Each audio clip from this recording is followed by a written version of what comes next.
All rise!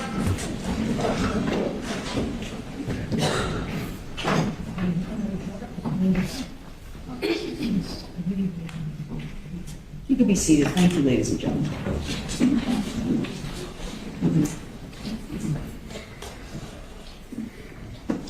Maybe you can go upstairs. I'll text you. But don't walk in. I'll wait outside the door. Very good. Okay.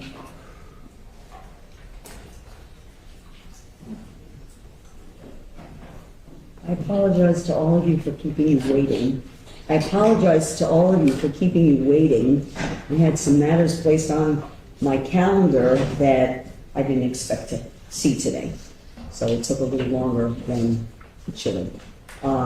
And hopefully, you were able to state what you needed to accomplish with regard to the extraction from the body worn.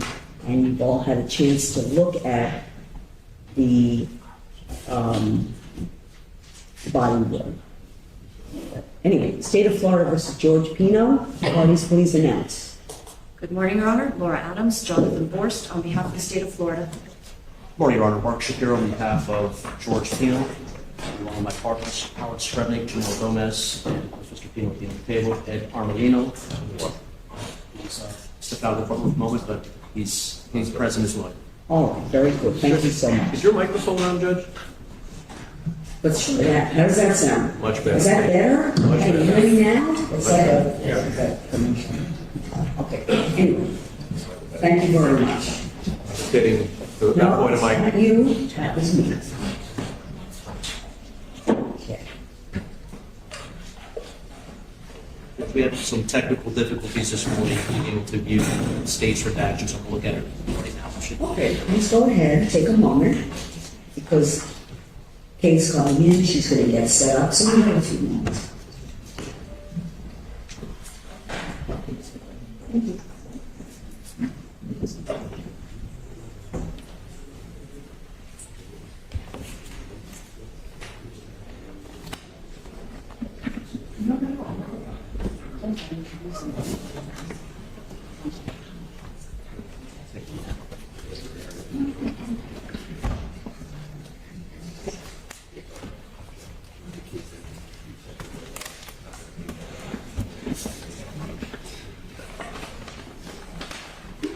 Judge, there's one matter I thought we could alert you to now, because Sure. for a witness coming this afternoon. Sure. The state is planning on calling... Oh. Whoops. I'm just, well, I can alert you, and we can, it doesn't need to be on the record. I'm just going to give you a case called Hernandez versus CGI Windows, so you can look at it as to the admissibility of a pleading from the civil case. The content of a pleading is a motion to dismiss that I believe the state wants to introduce what the lawyer wrote as the introduction to a motion to dismiss. So it's the lawyer's narrative in a civil case. Okay? And so this What's is this case citation, please? 347 Southern 3rd, 113, 3rd District, 2022, and I brought an extra copy. That witness is not expected until afternoon. Okay, great. That approach. Sure, thank you.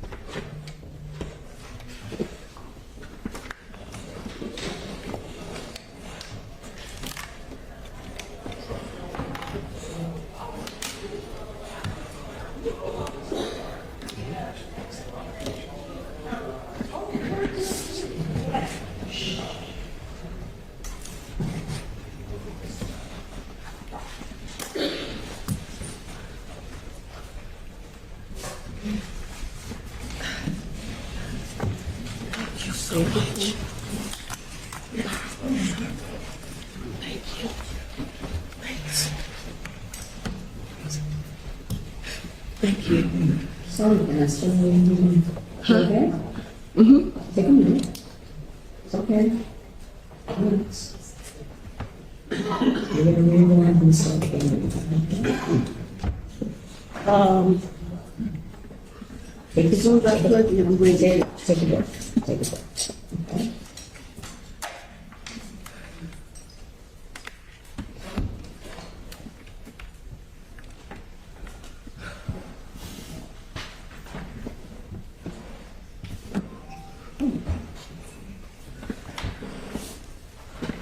I'm ready.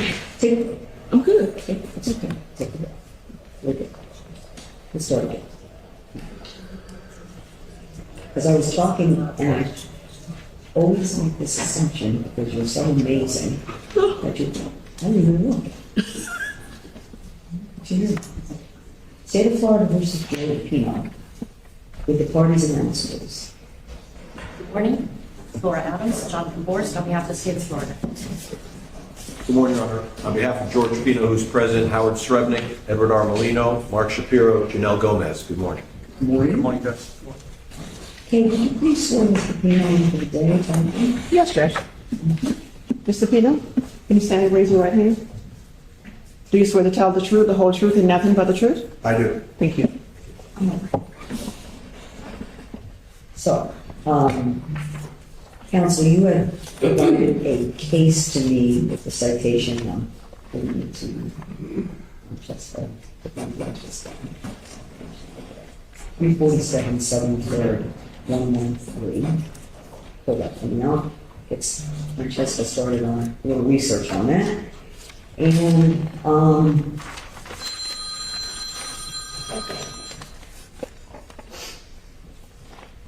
we have the jury ready. We have the witness, and I'm just confirming that defense have had a chance to look at the video yet, or are you still looking at it? I've seen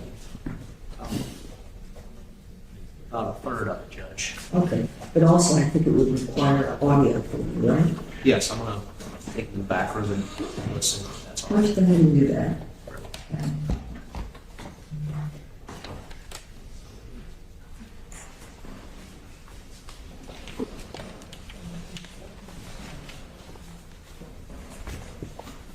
This is your witness, right? This is your witness, I think. I'm going to be doing the cross. Yeah, that's right. Why don't you take a minute?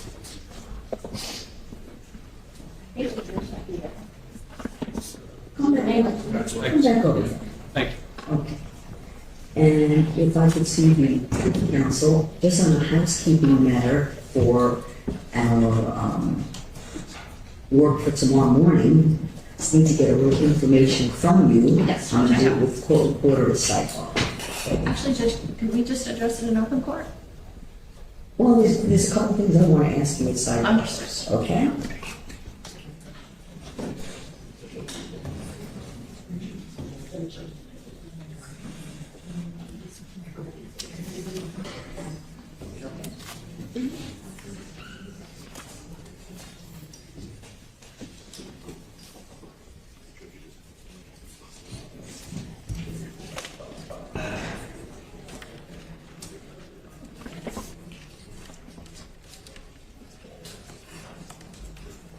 All right, so what we are going to do, we're not bringing the jury in yet. I had addressed at the end of the day yesterday an issue raised by the defense with regard to the portion of the body-worn camera that was worn by the witness who is testifying. And I had already determined that certain audio parts of the body-worn camera, I directed the state to excise them out. But I, over the defense objection, allowed the video to be presented to the jury. Okay, so I'm gonna watch it again now, just to be sure that that was completed. Yes, sir.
And just so you can see, Judge, this is all masked.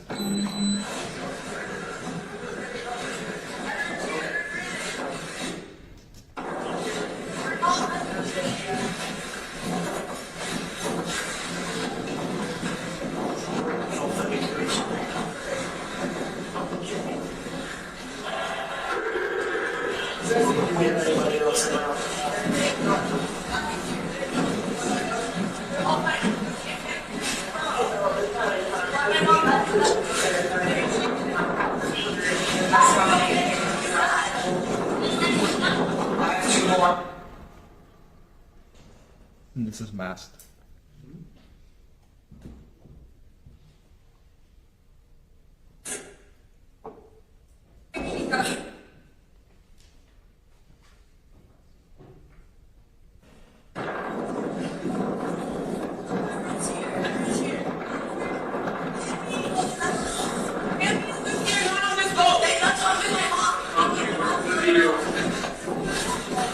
Yeah, This is masked. one, possibly two.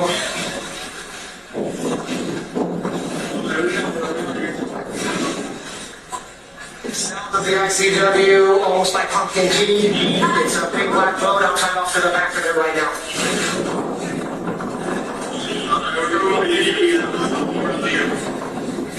All right.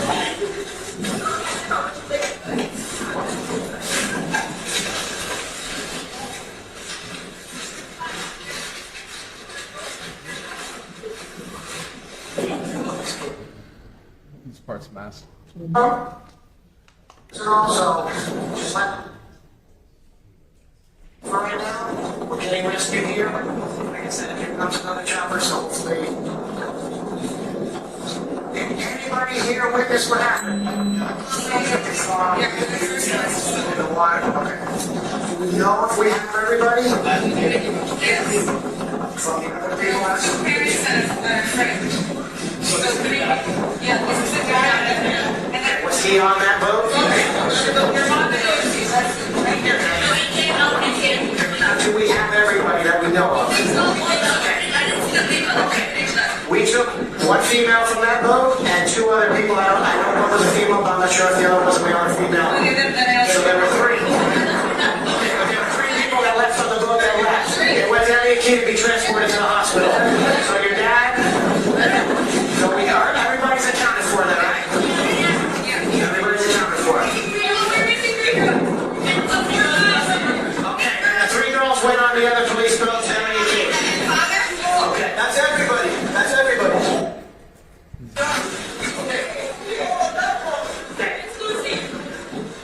Is this your dad? Okay. You guys want to pull up over here?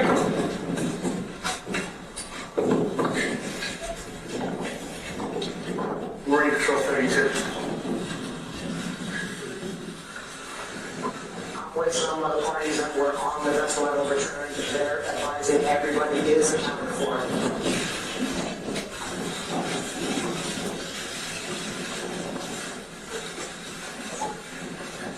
Have you heard anyway, sir?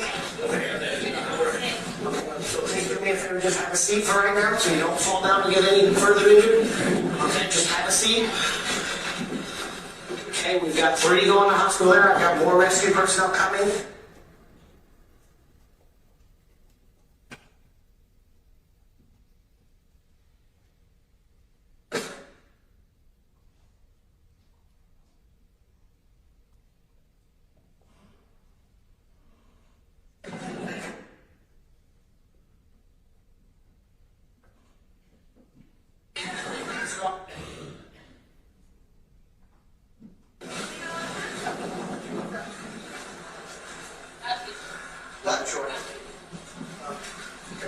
Like I said, please just sit down so you don't fall down. I see you got some injuries. Okay? I just don't want you to get further. They grabbed her as quick as they could, got her in the rescue boat to take her to the airlift or to hospital. Okay?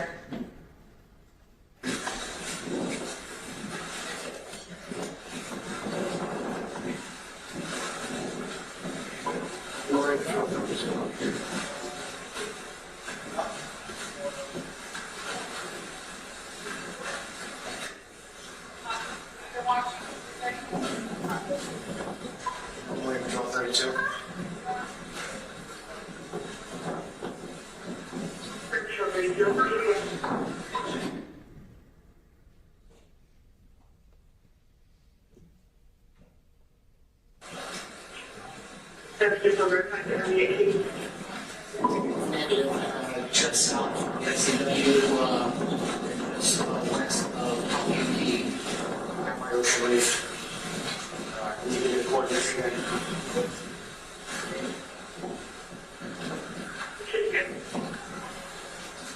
2521-397-080-17394.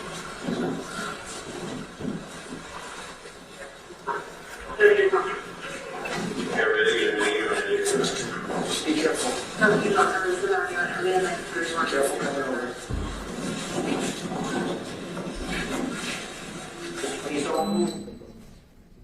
So you can see, Judge, we did remove quite a bit of the audio. I don't think there's any reference to the injuries at all of Katy or Mia. All right.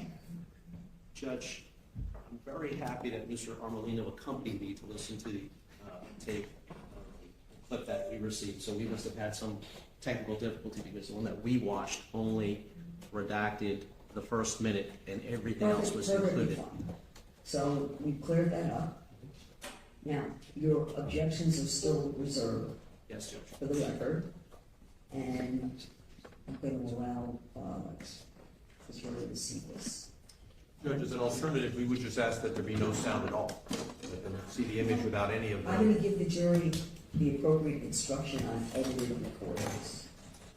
And I'm going to leave it the way it is. And Judge, just a matter of housekeeping, my intention was to substitute the unredacted flash drive with the now redacted flash drive that the court had approved. The witness had already signed and dated the unredacted flash drive and to authenticate it. So I just want to, the defense has no objection. My intent would just to be, we showed you a video the other day. Was it a fair and accurate depiction? And then, so it sounds the defense doesn't have an authenticity objection. Yeah, that's correct, Judge. Okay, that's perfectly fine. Okay, I'm going to go ahead and let's get our jury again. And Judge, can I just have permission to let the witness know that we have removed some of the audios, just so that he is not surprised by those changes? We haven't spoken to him obviously since yesterday, since he's on the stand. Okay, you're going to actually bring him in. Okay. I'll let him know. Okay, that sounds good.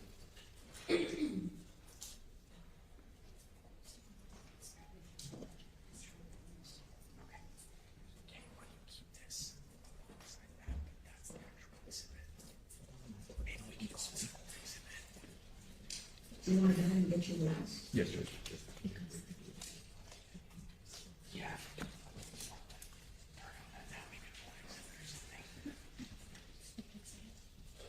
And you'd like him on the stand for the jury? Yeah, you'll bring him right in here.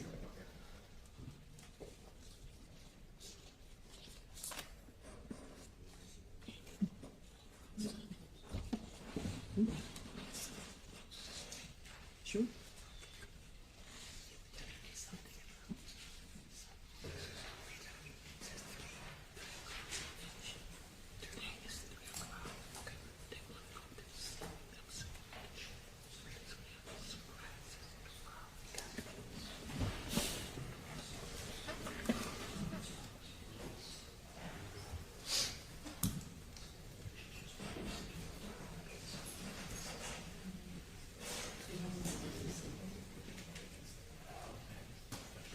All right, sir, would you resume the witness stand?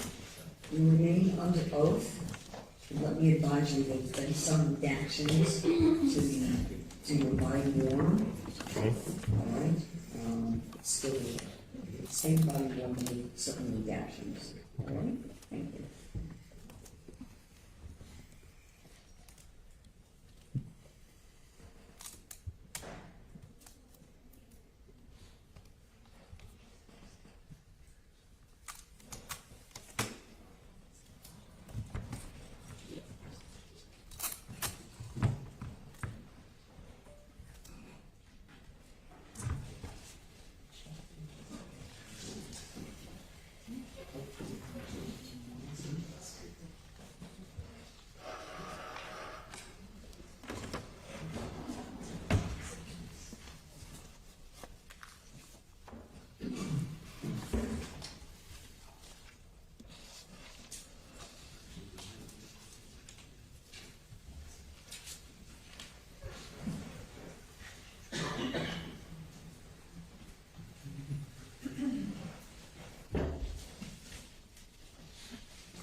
Yes, thank you. All rise.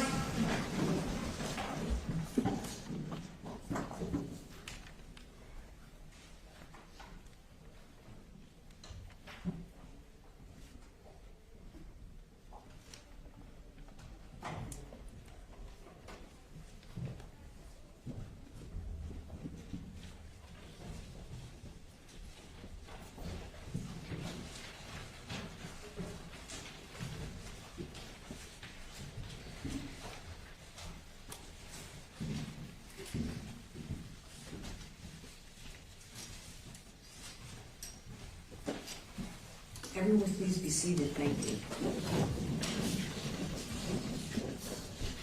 Well, I can still say good morning, ladies and gentlemen.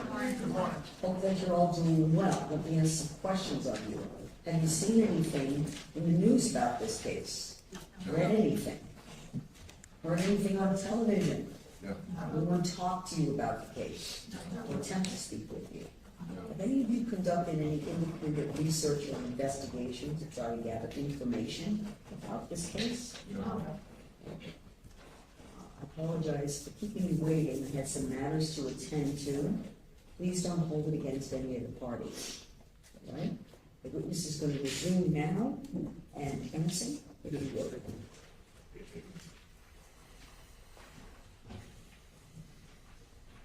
You might want to take it back a question or two, sir. You might want to take it back a question. Yes, Judge, thank you. Good morning, Mr. Bruto. Good morning. Welcome back. Thank you. Just to remind the jury, I know it's just been one day. What is your full name? Robert Bruto. And you're still here under oath. Mr. Bruto, some of the questions that I was asking you yesterday, I'm just going to repeat again today. On September 4th, 2022, were you equipped with your body-worn camera? Yes, I was. And did you activate your body-worn camera during your response to this crash? Yes, at some point I activated it. Now, body-worn camera video, is it in military time? It's not in military time, it's in world time. Okay. So it's completely different. There's a formula to figure out the precise time that it is for your area. So do you have to convert from universal time to Eastern Standard Time? Yes, correct. Okay.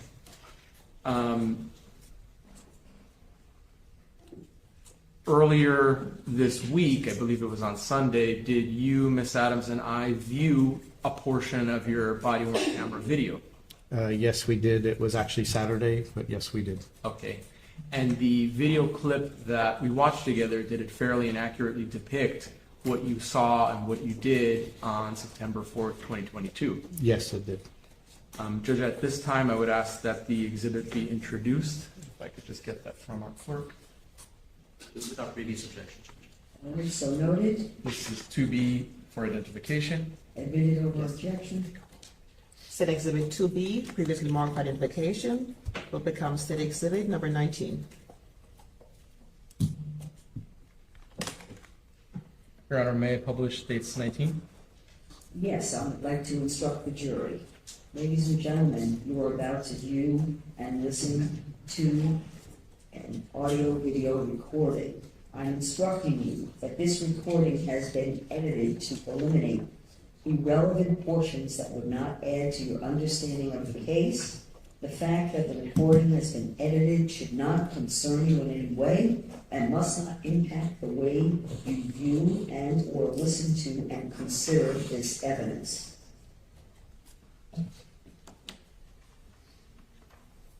Thank you, Judge. Mm-hmm.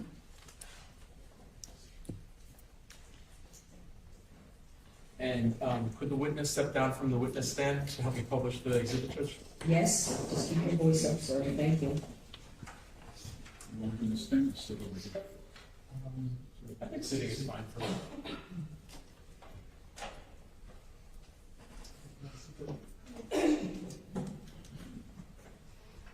All right, and I'm gonna sit in front just in case I need to stop at any points, Mr. Bruto. Judge, may I? Of course.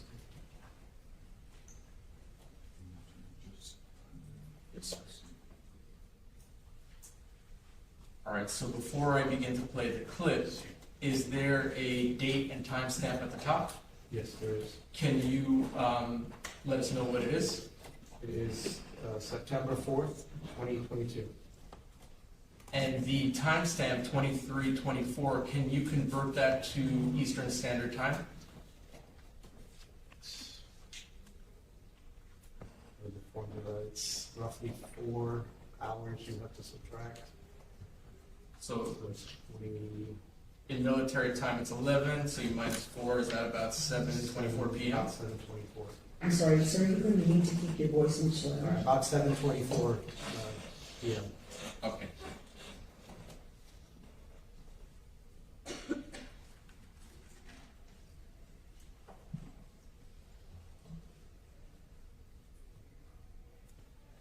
Whose arm is that, Mr. Bruto?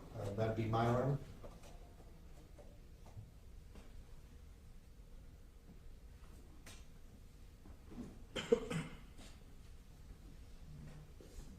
And is this when you arrived at that second boat?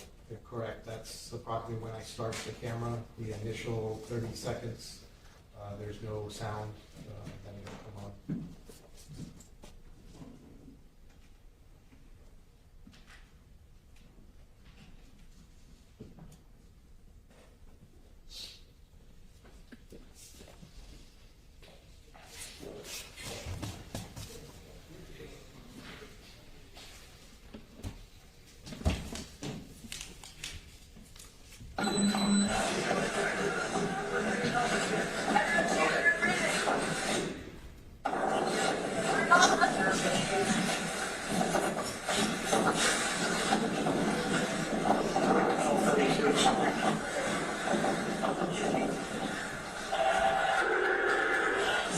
Everybody else around.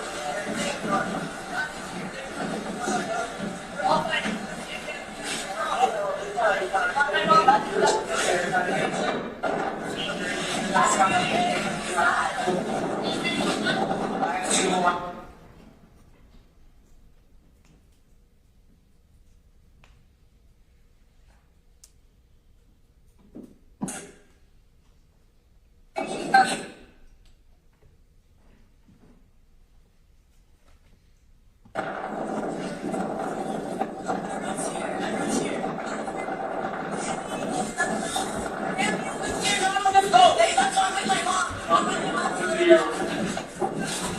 Alright, yeah.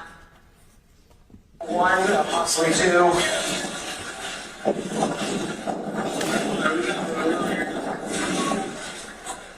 South of the ICW, almost by Pumpkin G. It's a big black boat. I'll turn off to the back of it right now. Mr. Bruto, you said ICW? Yes, the Intercoastal Waterway. That travels where? Travels north and south along the coastline.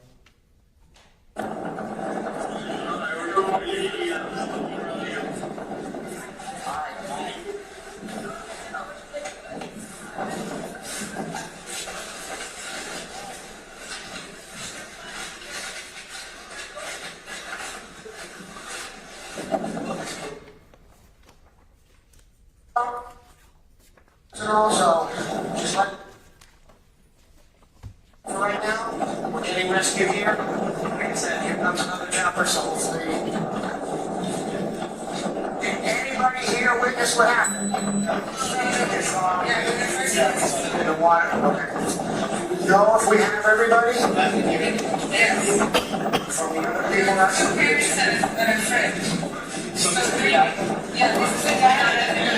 Was he on that boat?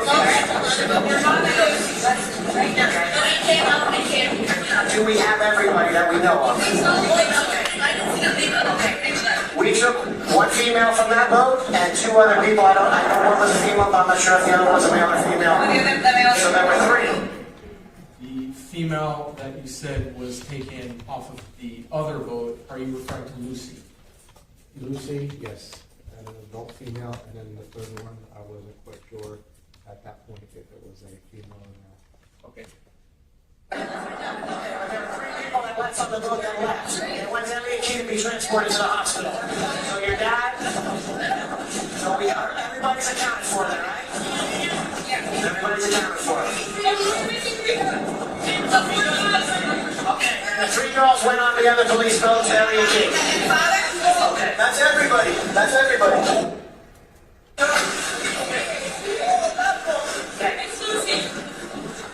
Is this your dad? Okay. You guys want to pull up over here?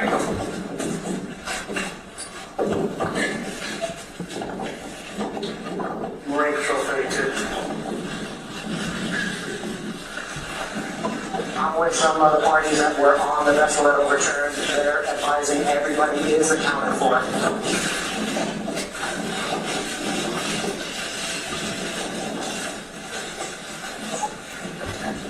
You heard me, Lisa? So please do me a favor, just have a seat for right now so you don't fall down and get any further injured. Okay, just have a seat. Okay, we've got 3 going to the hospital there. I've got more rescue personnel coming.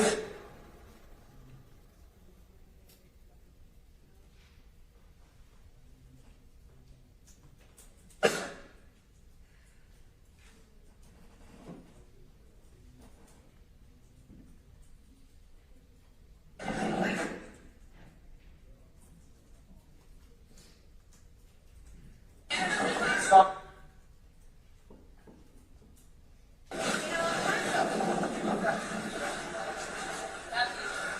Sure. Okay. Like I said, will you just sit down so you don't fall down? I see you got some injuries. Okay. I just don't want you to get further. They grabbed her as quick as they could, got her in the rescue boat to take her to airlift her to the hospital. Okay.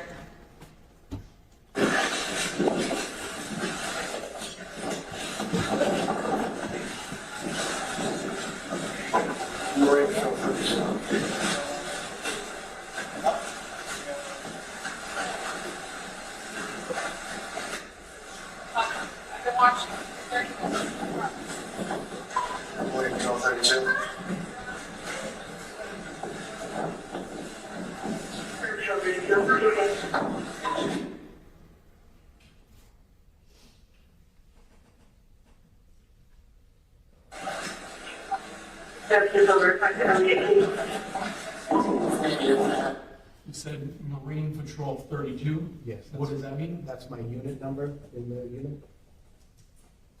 Just south of SCW, southwest of Key, out by Ocean Reef. Need the coordinates again.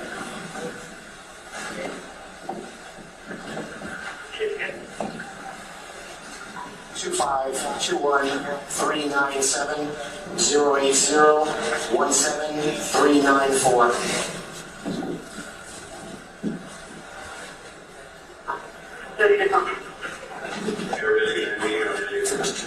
Be careful. Careful coming around. Please don't move. You would have a seizure.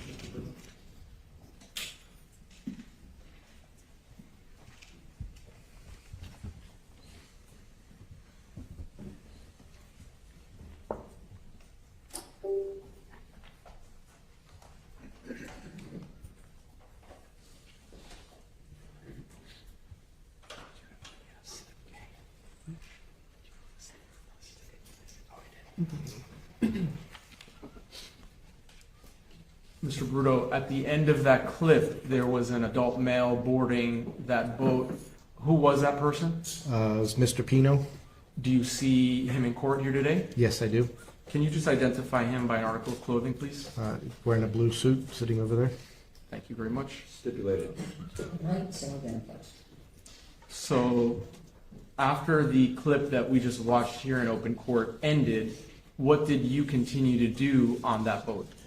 I continued to monitor the 2 females that were on the back and was just trying to coordinate getting fire rescue personnel as well as other Marine units to get over to get the help that they needed. How long did it take for other units to arrive to assist you?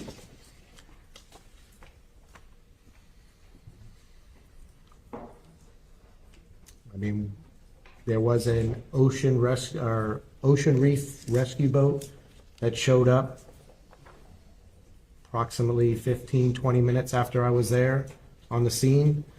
and maybe another 15, 20, 30 minutes before more Marine units from the different agencies started showing up. What was your primary goal when you were on that boat with the defendant and the girls from the boat crash? Mainly to get them the medical attention that they needed. Did everyone on that boat eventually receive medical attention? Yes, they did. Where did you go after you departed from that boat? After departed, I escorted the Good Samaritan black boat through the bay. They weren't familiar with traveling at nighttime. By the time we finished everything, the sun had set and it was dark out. So we escorted them back northbound through the bay until they were comfortable to get back to their home port.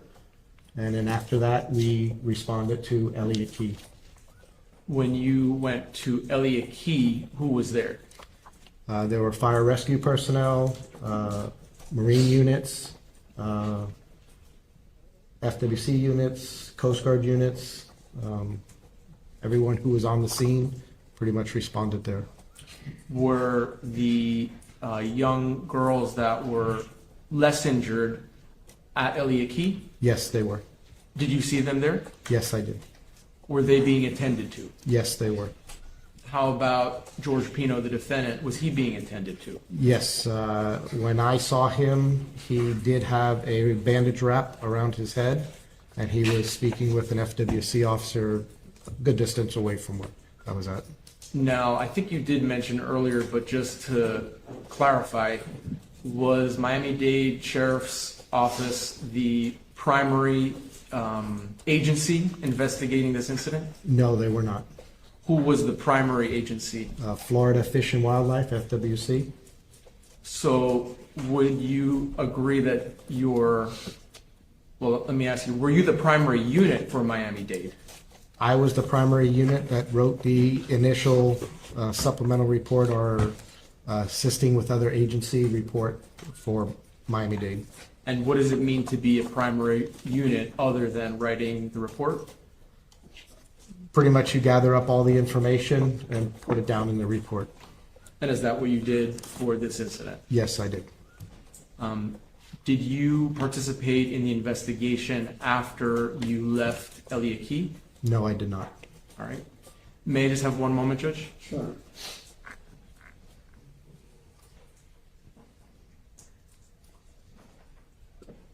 Thank you, Mr. Brito. I don't have any more questions for you now. The defense may have a few, and then I may have a few after, but thank you for coming back. Okay. Thank you. Defense, cross.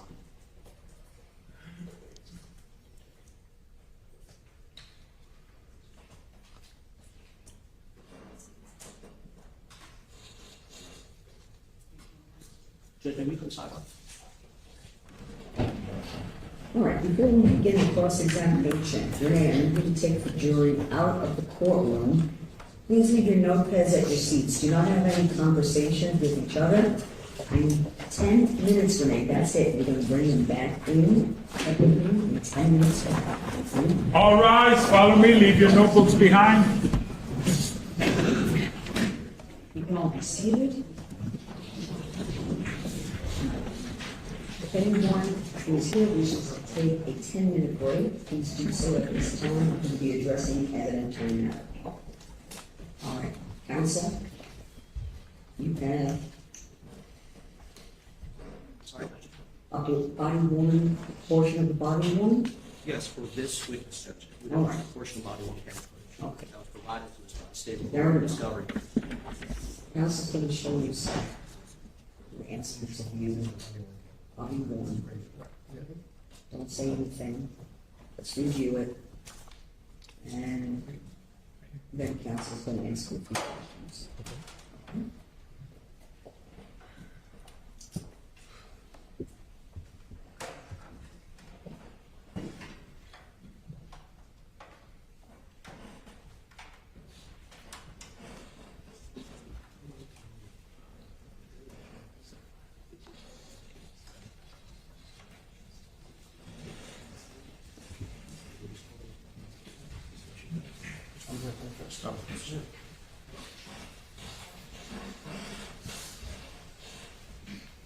Good afternoon, Mr. President. Is this your dad? Mr. Bruto, my name is Mark Shapiro. I represent Mr. Pino. I've been going to play for you some footage, body-worn camera footage, which I believe you recorded on the day of this accident. I'm going to ask you if you review it and recognize it and tell me if it's fairly and accurately represents what you were observing that day and an accurate recording of your body-worn camera device. Okay.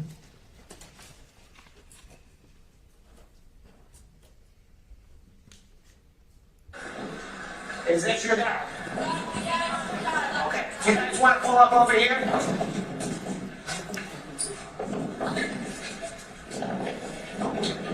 We're in Patrol 32. I'm with some of the parties that were on the vessel that overturned. They're advising everybody is accounted for.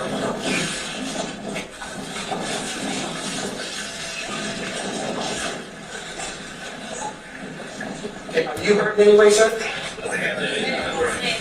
So please do me a favor, just have a seat for right now so you don't fall down and get any further injured. Okay, just have a seat. Mr. Bruto, what you just viewed, does that fairly and accurately represent what your body-worn camera recorded on the day of this incident? Yes, it is. Play the next one, please. It's also, Mr. Bruto, similar, if not, it's actually exact or virtually exact video that you just viewed a few moments ago while under direct examination. Is that correct? Yes.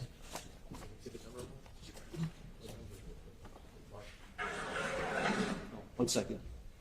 What was the timestamp on the first one? For the record, Your Honor. The first one is 04.02 to 04.43. The footage that Mr. Bruto just viewed and authenticated is timestamped 4:02 4:02 to 4:43. to 4:43. The next video is identified as 6:50 to 7:03. 6:50 to 7:03. Mr. Bruto, I'm going to ask you the same questions with regard to authentication after viewing it.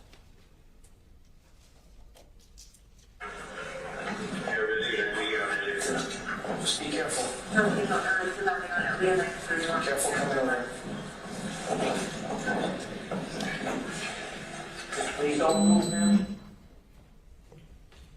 Mr. Bruto, is the videotape that you just viewed, which is date or timestamp 6:50 through 7:33, does that fairly and accurately represent what you viewed while your body-worn camera was recording the incident in question on that day? Yes, it is.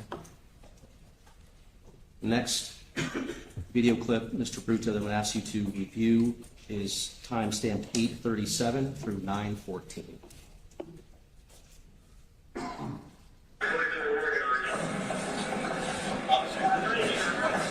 Please just stay a minute. I just need to get your information. I'll give you a pad of paper if you just fill out your information.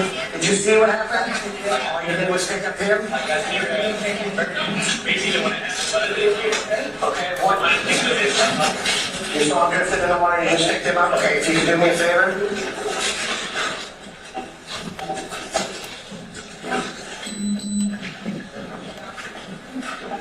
Just write your name, address, a contact number, your FLs, please.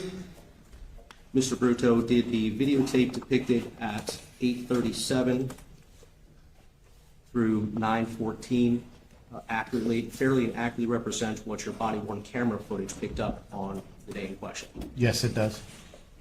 The next video I'd like you to view is timestamped 27:39 through 28:26.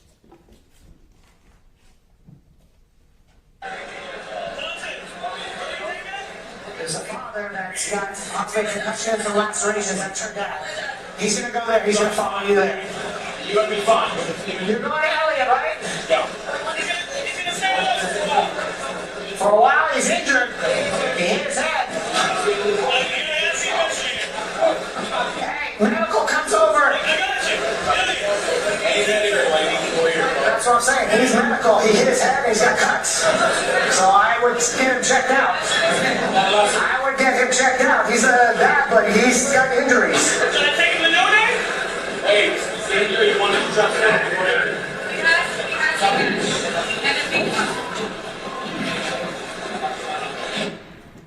Mr. Bruto, is the video that you just viewed, which is timestamp 27:39 through 28:26, does that video fairly and accurately represent what your body-worn camera footage picked up that day? Yes, on it September does. 4th, 2022? Yes, it does. And the next video I'm going to ask you to view, Mr. Bruto, is timestamp 27:39 through 28:25.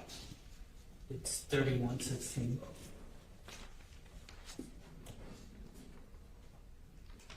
Sorry, 31:16. 27:39 through, It's 3116 through 3158. corrections, 31:16 through 31:58.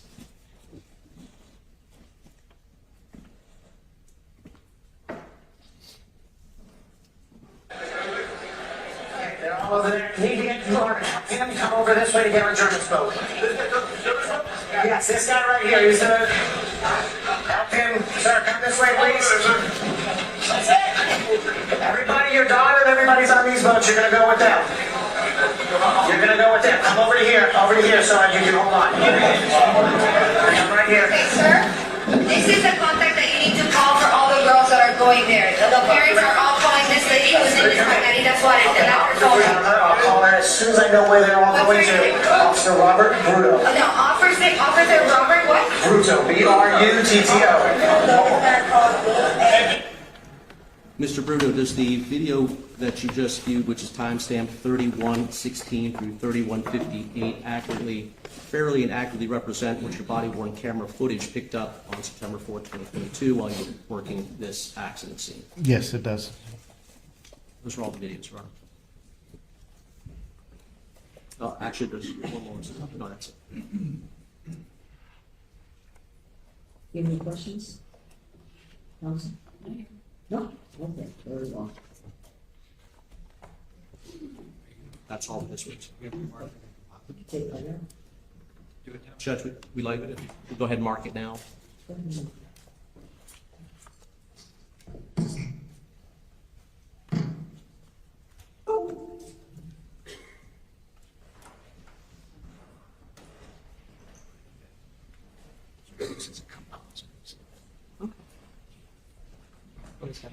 All right, is there any reason why we can't proceed with the witness at this time? Not from the States. Okay. And Judge, this would be defense B in evidence.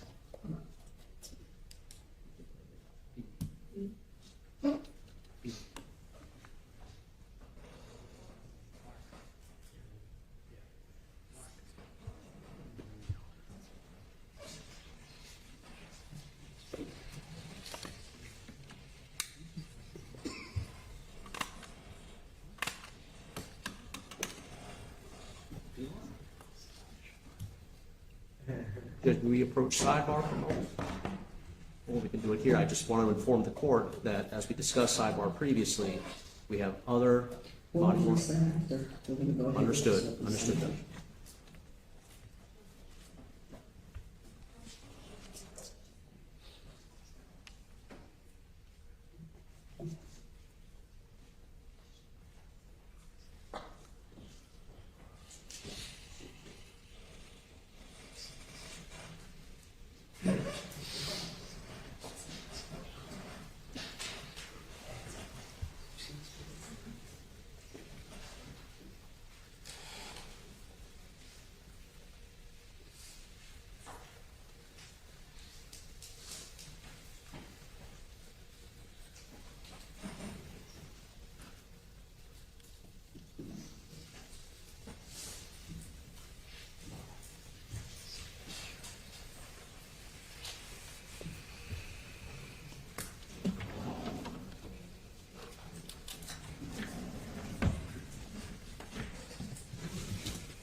while we're waiting for the jury.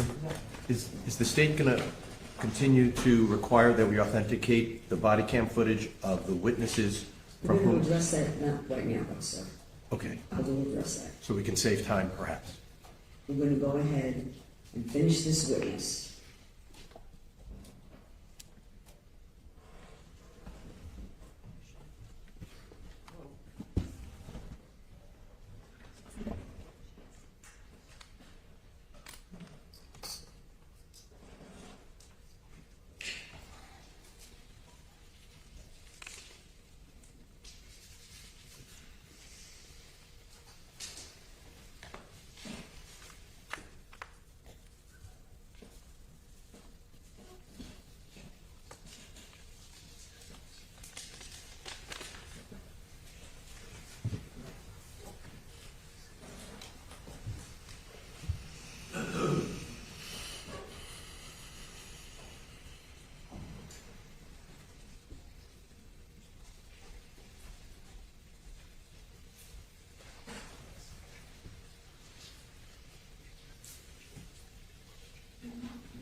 Your Honor,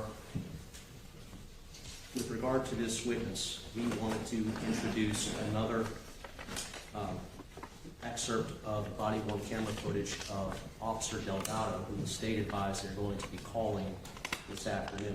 Subject to connecting it up with Officer Delgado's testimony, I would like to introduce it or authenticate now with Officer Bruto. You have anything to say? I do, Judge. The defense listed all of the state's witnesses, I think, well over a year ago. While I indicated at sidebar, I would have happily produced Officer Bruto if they wanted to meet with him to go over this stuff. I would have done so. I did so for him to go up here for a deposition. I never got that request. Sergeant Delgado, as well as Detective Dalton, were and continue to be members of the Miami-Dade Sheriff's Office at the time that this happened, and they still are. So it's beyond my comprehension why something as basic in evidence as authentication. All rise. Tell me something.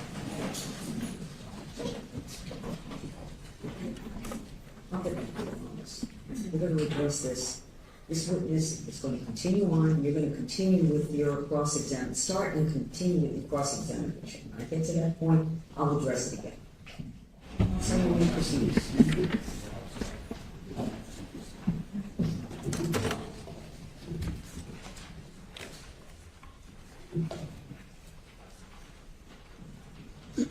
Judge.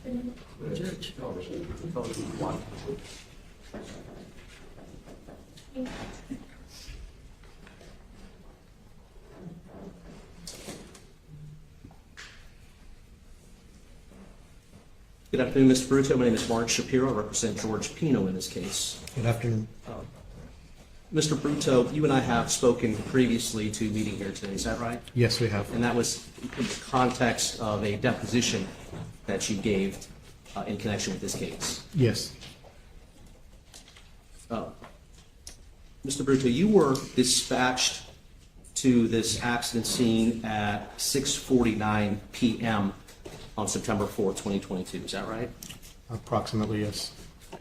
And your arrival time was 23 minutes later at approximately 7:12 p.m., is that right? I believe that's when I arrived to Boca Chita, the initial call that went out. Okay, and do you have an arrival time at the actual accident scene? There probably is on the dispatcher's tape, but I don't have it with me. The distance between Boca Chita and the accident scene in this case is approximately? Approximately 10 miles or so. And do you recall that you were responding in an emergency mode as you traveled from Boca Chita to the accident scene in this case? Yes, correct. Now, the vessel that you were operating that day, I think you described yesterday as a Brunswick 850, is that correct? Correct. And the Brunswick 850 that you were driving was powered by twin 300 horsepower engines. Yes, Is that right? correct. The top speed in that case is that you've experienced with this boat is approximately 54 miles per hour. Is that correct? Correct. And as you were traveling between Boca Chita Key and the accident scene in this case, you were traveling at the fastest possible speed that the safety conditions would permit. Is that correct? Correct. And when I say safety conditions, I'm talking about the prevailing conditions, right? Correct. That would include the wind, Yes. that would include the lighting, Correct. and it was daylight at that time, correct? Yes. It would also include the waves in the bay, is that right? Yes. Something that we would refer to as the seas. Correct. And you, I believe that you testified earlier that you thought that the seas were somewhere between 1 and 2 feet, is that correct? Correct. And so all of these things you must take into consideration when you are operating even a police vessel under emergency conditions when deciding how fast it is safe to travel, correct? Correct. And because of the conditions that were present on that day, at that time, it was your judgment that you could travel at speeds almost, if not the top end of what your Brunswick 850 was capable of doing. Is that right? Correct. And you traveled at top end speed in your Brunswick 850 from Boca Chita all the way to the entrance of Cutter Bank Channel. Is that right? Correct. And when you reached the entrance of the Cutter Bank Channel, you continued at that same speed, did you not? For the most part, yes. As you approached the actual accident scene, the prevailing circumstances changed, didn't they? Yes, they did. There were other boats there. Yes. You knew that there were possibly people in the water. Yes. There was a helicopter overhead, creating unsafe conditions for boaters, perhaps, right? Correct. And for that reason, since the prevailing conditions had changed, you reduced your speed from top end speed eventually all the way down to idle. Is that right? Correct. As you were heading down the Cutter Bank Channel, right from the entrance all the way to the point that you slowed down, the conditions allowed you to travel safely at nearly 54 or 52 to 54 miles per hour. In other words, the top speed that your vessel was capable of, correct? Correct.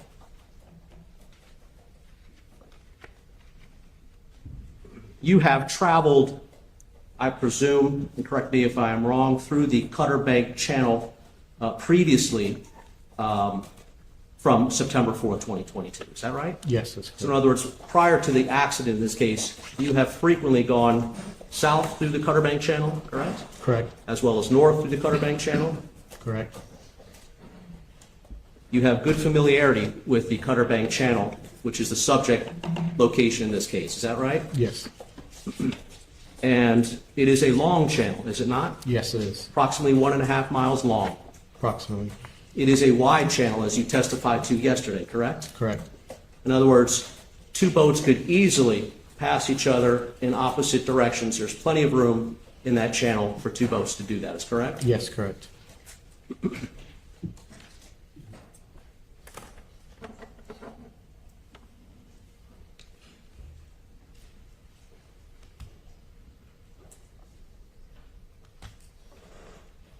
If the prevailing conditions that evening were actually more favorable than the 1 to 2 foot seas that you recall today, then it would also be safe to travel at speeds that you were traveling at. Is that right?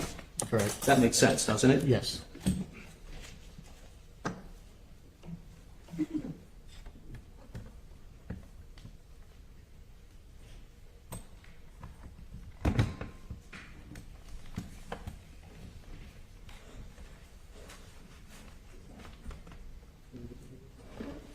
Mr. Bruto, I'm going to show you what is in evidence as Defense Exhibit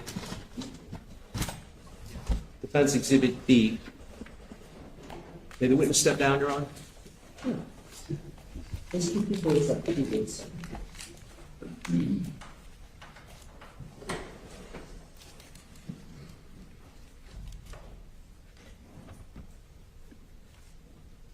Counsel, for the record, I don't believe that while we marked it already, that it was announced to the jury. You said, where is it?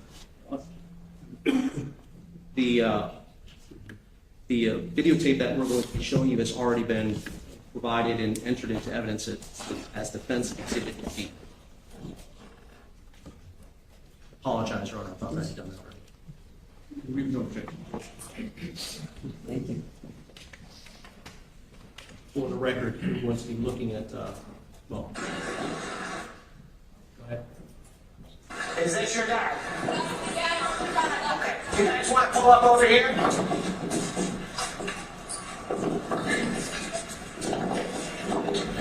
Morning Patrol 32. I'm with some of the parties that were on the vessel that overturned. They're advising everybody is accounted for.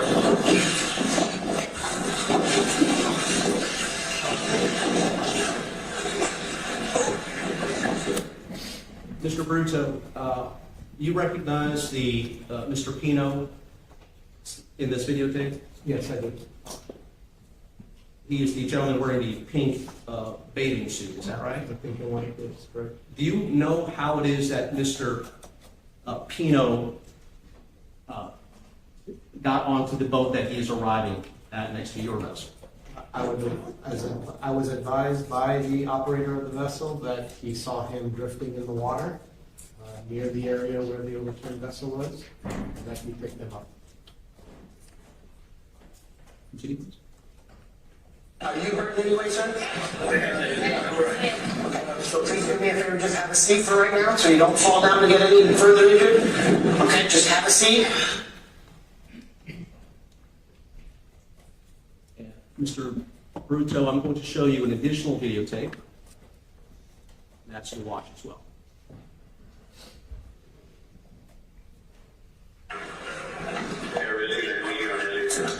Just be careful. Be careful coming over there. Please don't move, ma'am. Mr. Bruto, that videotape depicts Mr. Pino under his own power climbing from the first boat, which I'll call a Good Samaritan boat, onto your vessel. Is that correct? Yes, that's correct. There did come a time that you learned the name of the owner or the operator of the white vessel that Mr. Pino arrived on. Is that right? Yes, correct. Let's see the next video, please.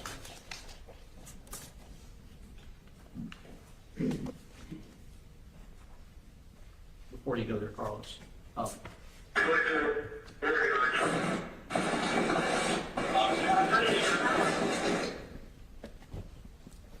When Mr. Pino made his way from the white vessel onto your vessel, you did not witness him stumbling, is that right? No, he was pretty much sitting down, didn't want him to fall and injure himself any further.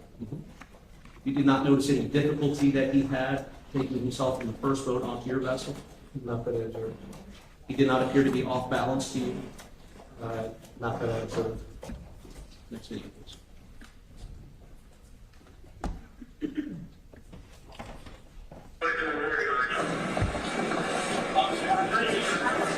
Please just stand in. I just need to get your information. I'll give you a pad of paper if you can just fill out your information.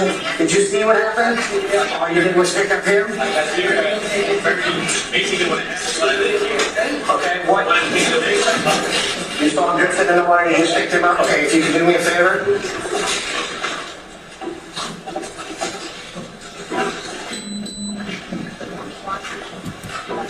Just write your name, address, a contact number, your FLs, please. Mr. Bruto, and just for the record, you just viewed video 8:37 through 9:34. Did you learn the name of the operator of the vessel? Yes, once he wrote it down on the paperwork. Yeah, Mr. David Rodriguez, is that correct? I believe so. I'm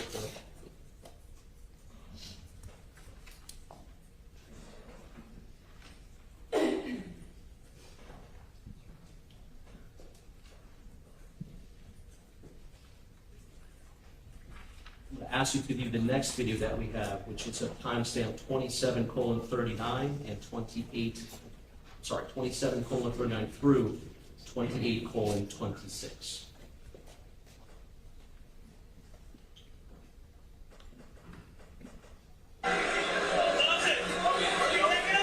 There's a father that's got possibly concussions and lacerations. That's her dad.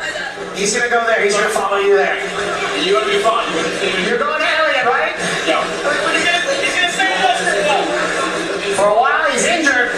He hit his head. Hey, medical comes over. That's what I'm saying. He's medical. He hit his head and he's got cuts. So I would get him checked out. I would get him checked out. He's a dad, but he's got injuries. Should I take him to know there?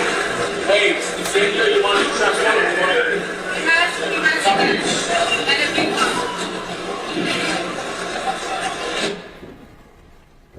Mr. Brutto, you were expressing concern over having Mr. Pino go off with FWC, is that right? Yes, correct.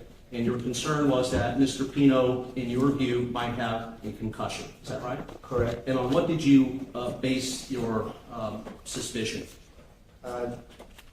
Reference the vessel being overturned, the two other injured parties and the extent of their injuries. He did also have a cut on the side of his head, so he could have hit himself somewhere, but he could have had a possible concussion as well. So I wanted the medical concerns be addressed first before they started any of their investigations to make sure he was stable. Because safety comes first, is that Safety right? comes first. He could have had internal injuries or anything, so we will just try to address the medical first. So in the video that you just watched, which is 27:39 through 28:26, you please let the jury know, and for the record, what time did this occur? From the timestamp up top, subtracting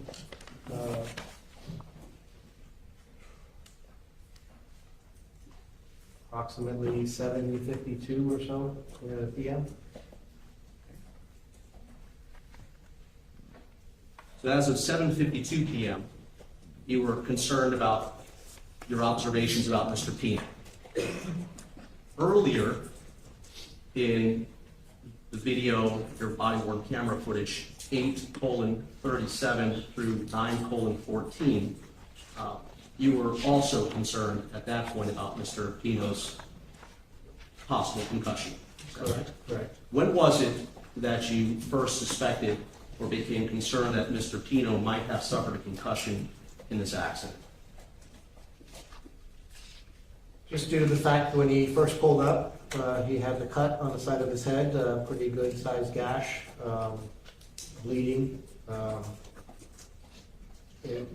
and the amount of damage to the vessel being overturned, and the injuries to the other females.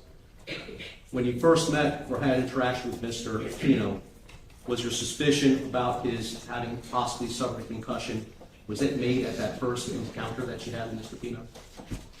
Or near the time? It's always on my mind anytime there's a violent accident like this, that the people's injuries or the victim's injuries could possibly have concussion. It's one of those injuries that you can't really see, and if they have it, it could be very devastating the longer it sits. So if that's in a major accident, that's the main concern, or one of the main concerns for all medical personnel or treatment that we're doing. I want to take you back to video body-worn camera footage at 4:02 through 4:43. And this will be the video where Mr. Pino is being driven up in by Mr. Rodriguez's vessel.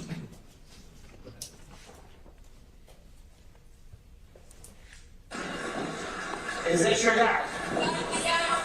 Okay. Do you guys want to pull up over here? And just for the record, Mr. Brutto, can you tell us what the timestamp is on body-worn camera footage, timestamp 4:02 through 4:43? Approximately 7:28 p.m. So sometime after 7:28 PM is when you started, is when you suspected that Mr. Pino might have suffered a concussion in the action of this case. Correct.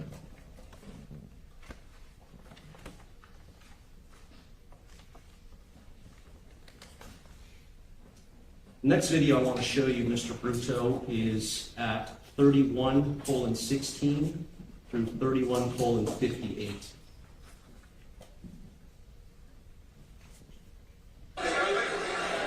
They're all over there. Need to get to him. Come over this way to get on the German's boat. Yes, this guy right here. He's help him. Sir, come this way, please. That's it. Everybody, you're dotted. Everybody's on these boats. You're gonna go with them. You're gonna go with them. Come over to here, so you can hold on. Come right here. Okay, sir, this is the contact that you need.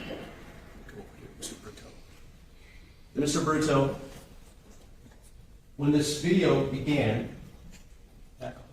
Mr. Pino is on a red vessel. Is that right? Correct. Was that one of the fire boats, as far as you know? That is Ocean Rescue's volunteer fireboat, yes.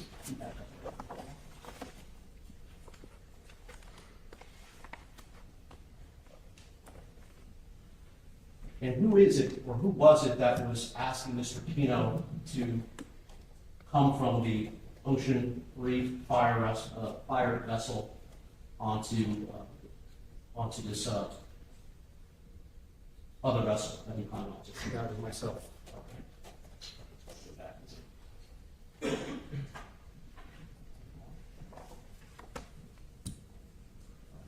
And you see when you, after you ask Mr. Pino to come to your vessel, Mr. Pino goes from the Ocean Reef fire vessel and he steps up onto the top of the gunnel of that vessel. Is that right? Correct. And can you explain to the members of the jury what is meant by a gunnel?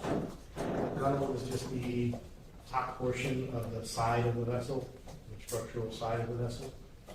Now, there is not a lot of width present in this gunnel area that Mr. Pino is walking on. Is that right? Or about to walk on? Approximately 6 or 8 inches. In the water, correct? Correct.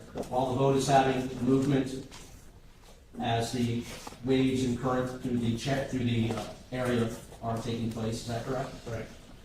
Yet he's able to climb up on the gunnel, right? Walk a few steps, correct? Correct. Keeping his balance, correct? He's holding on. We always ask them to hold on to something when even we do it, when we do the same movements. Well, that would be the safe thing for anybody to do, right? Yes, correct. If someone were impaired by alcohol, for example, they might not make the decision, the wise decision, to hold on to the wall as they are walking along this narrow 6-inch gunnel. Is that right? Correct. And that's what Mr. Pino was doing. Correct. Unassisted, by the way, correct? Correct.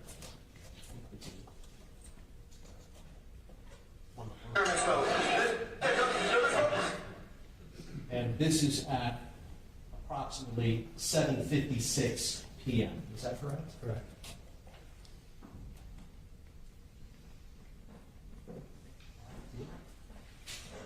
Yes, this guy right here. He's help him. Sir, come this way.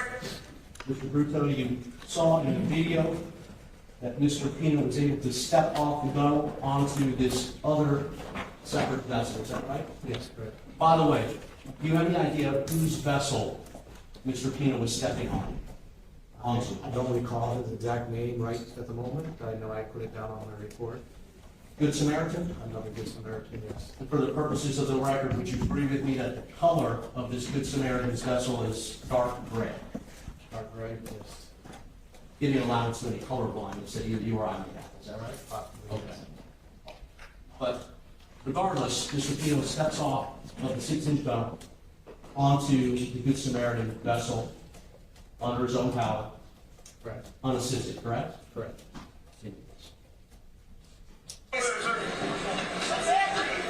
Everybody, you're dotted. Everybody's on these boats. You're gonna go with them. You're gonna. Mr. Pino then steps up onto the deck area of the Good Samaritan vessel, correct? Correct. Again, unassisted. Correct. No, it's I'm over here, so you can hold on. Right here. Okay, sir, this is a contact that you need to call for all the girls that are going there. The parents are all calling this lady who's in Margarita Suarez, and now we're calling. I'll call her as soon as I know where they're all going What's her to. name? Now, at this point, at timestamp 0034, Mr. Pino appears to be sitting on the gunwale of the Good Samaritan's vessel, is that right? Correct. And he is intending to take himself off the Good Samaritan vessel and onto your vessel, is that right? Yes, correct. Officer Robert Bruto. No, Officer Robert what? Bruto, B-R-U-T-O. At timestamp 0:40, Mr. Pino completes the task of transferring himself from the Good Samaritan vessel up onto the gunwale of the Good Samaritan vessel and steps down into your vessel, correct? Correct. Unassisted. He was assisted by Officer Martin Flores there. In the video, you can see he was holding his arm. Can you go back and look at that, please?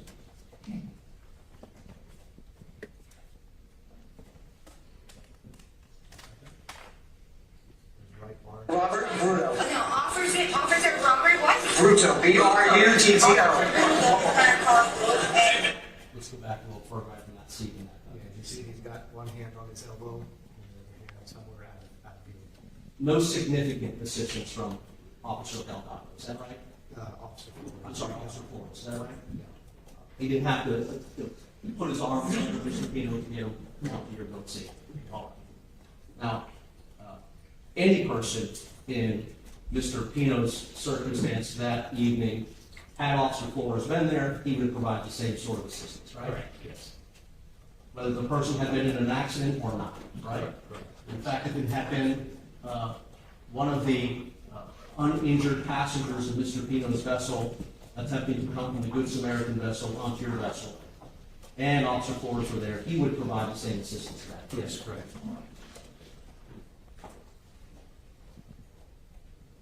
You can retake your seat.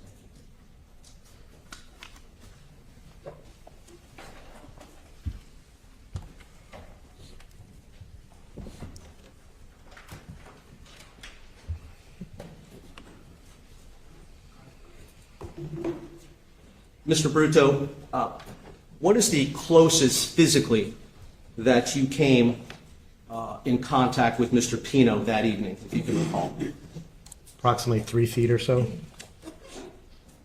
And in those 3 feet, you didn't have any, you observed no signs of impairment at all, did you? Not that I could observe, no. No odor of alcoholic beverage, correct? Correct. No bloodshot eyes, correct? Correct.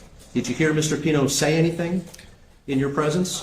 He was talking a little bit, but not that anything that concerned me. His speech did not, what you did hear him say, his speech did not sound slurred to you, is that right? Correct. And at any time, seeing Mr. Pino, once he was on your vessel, did you see Mr. Pino have a problem with balance? No, the majority of the time I had him sitting down. And that was for Mr. Pino's safety? Correct. Because you knew that he had a head injury? Possible head injury, yes. A moment.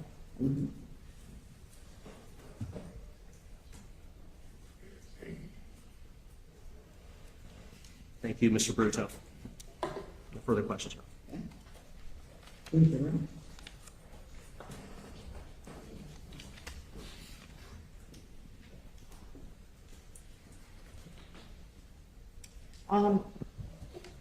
Mr. Bruto, let me ask you, there were a number of teenage girls that were on that vessel that had the platform, right? Correct, yes. Did you observe signs of alcohol impairment on any of them? No.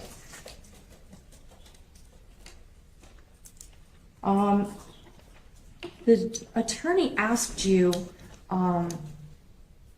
about why you were asking another officer, hey, he's a medical, he's got a head injury, get him seen. he asked you why you did that, and you said that one of the reasons why was because of the extent of injuries of some of those other girls on the vessel. I want to call your attention.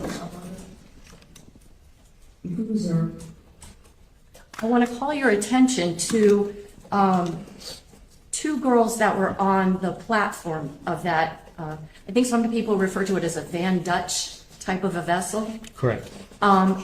What did you observe about them that made you worried that maybe the defendant could be suffering injuries?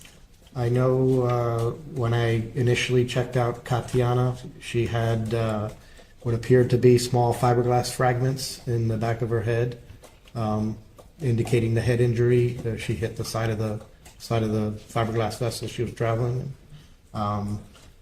The other female on the other side didn't have any fiberglass in her head, but her head area had disheveled or messed up, possibly indicating in the fact that she wasn't really speaking, just kind of nodding. Possible head injury on her as well, hitting the vessel. Majority of boat vessel accidents, there's no seat belts, so. Judge, objects beyond the scope of the question. Excuse me? I said he's exceeding the scope of the question. Sustained. Let's do that. Go ahead. In terms of those two young ladies that were on the platform, when talking about Katia, or Kati, was she ever conscious when you were dealing with her? No. What about the other young woman? Other than just nodding her head when we would ask questions, that's about it. She didn't really speak at all. Okay. Now, after you had escorted the person who was the owner of that vessel that had stopped, that Good Samaritan with the large boat and the platform, after you had helped escort him safely back through the nighttime waters, you indicated you came back to Elliott Key, is that right? Yes, correct. And the defendant was still there? Yes, he was. There were fire rescue workers there? Yes, they were. Were there what they call fire boats? Correct. And is a fire boat basically a boat that is operated by the fire rescue personnel? Yes, correct. They're fire trucks for the water. Okay. So had Mr. Pino needed immediate assessment or attention to get him to the mainland, fire rescue had the means to do that. Is that fair to say? Yes. But you see him there walking around with all these other fire rescue people. Nobody's taking him anywhere. Correct. The attorney asked you about the manner in which you responded to the initial call, first going to Boca Chita and eventually finally finding the people that are in the Cutter Bay area. First off, when you were responding to that call, does a police boat have like lights on it like a police car would? Yes, they do. The emergency lights as well as the siren. Were your emergency lights activated as you were heading up to Boca Chita? Yes, they were. Did you have teenagers who had been drinking on your police boat with you? No, we did not. Did you have with you, though, two other officers that could serve as lookouts to help make sure you're safe as you're traversing up to Boca Chita? Yes, I did. Did you ever operate that vessel without looking where you're going for 9 seconds? No, I did not. Did you hit a channel marker on your way to respond to that emergency? No, I did not. Did you have 2 beers while you were on your shift that day? No, I did not. Were you responding to what you understood to be a life and death emergency? Yes, I was. Would you consider going to a dinner party a life or death emergency? Objection, Judge. No. No other questions? All right, thank you. Free from cross? No, sir. The witness is excused. Thank you.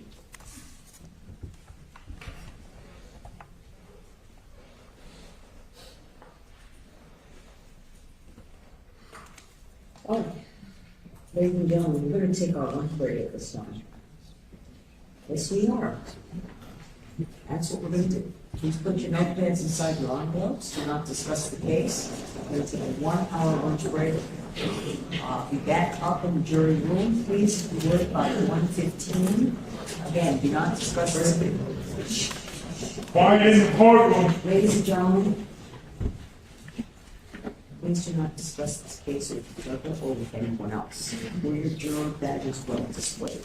I'm advising everyone in the courtroom there'll be no contact or communication with any of the jurors. Wear them even if you leave the courthouse. If anyone attempts to speak with you or in your presence about the case, please advise them and remind me on the jury. If they persist, let Renee know that. All right? Very well. Again, we'll be opening the jury pool and make it 1:15. Please be upstairs. Thank you. All rise, follow me. You can all be seated. We'll give them a moment to work their way down the hallway. We are making a lunch break. We're going to handle a couple of other matters here and then take our lunch break.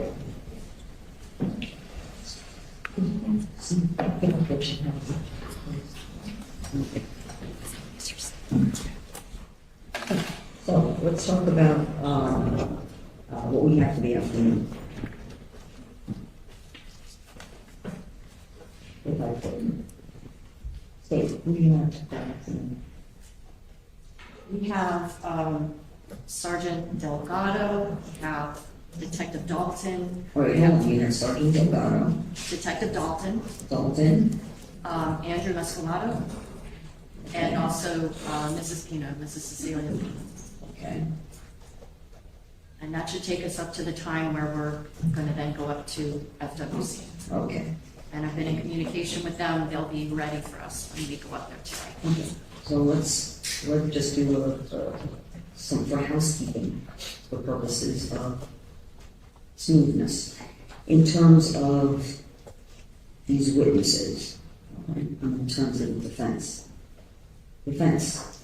Yes, Your Honor. So with regard to Officer Delgado, Now this is, just so we're clear, your intention to introduce defense evidence through state witnesses. that's correct. Okay, so before I get there, all right?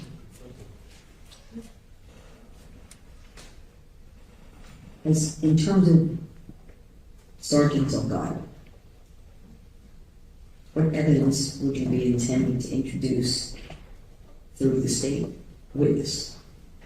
Just through cross-examination, which I believe the defenses obviously were permitted to engage in. Of course you can cross-examine. I'm talking about what evidence you would intend to introduce through a state public witness. We received discovery of videotape from the state of Florida, body-worn camera footage. Okay, so it's a body-worn camera footage, and that is part of the discovery. You received as part of the discovery.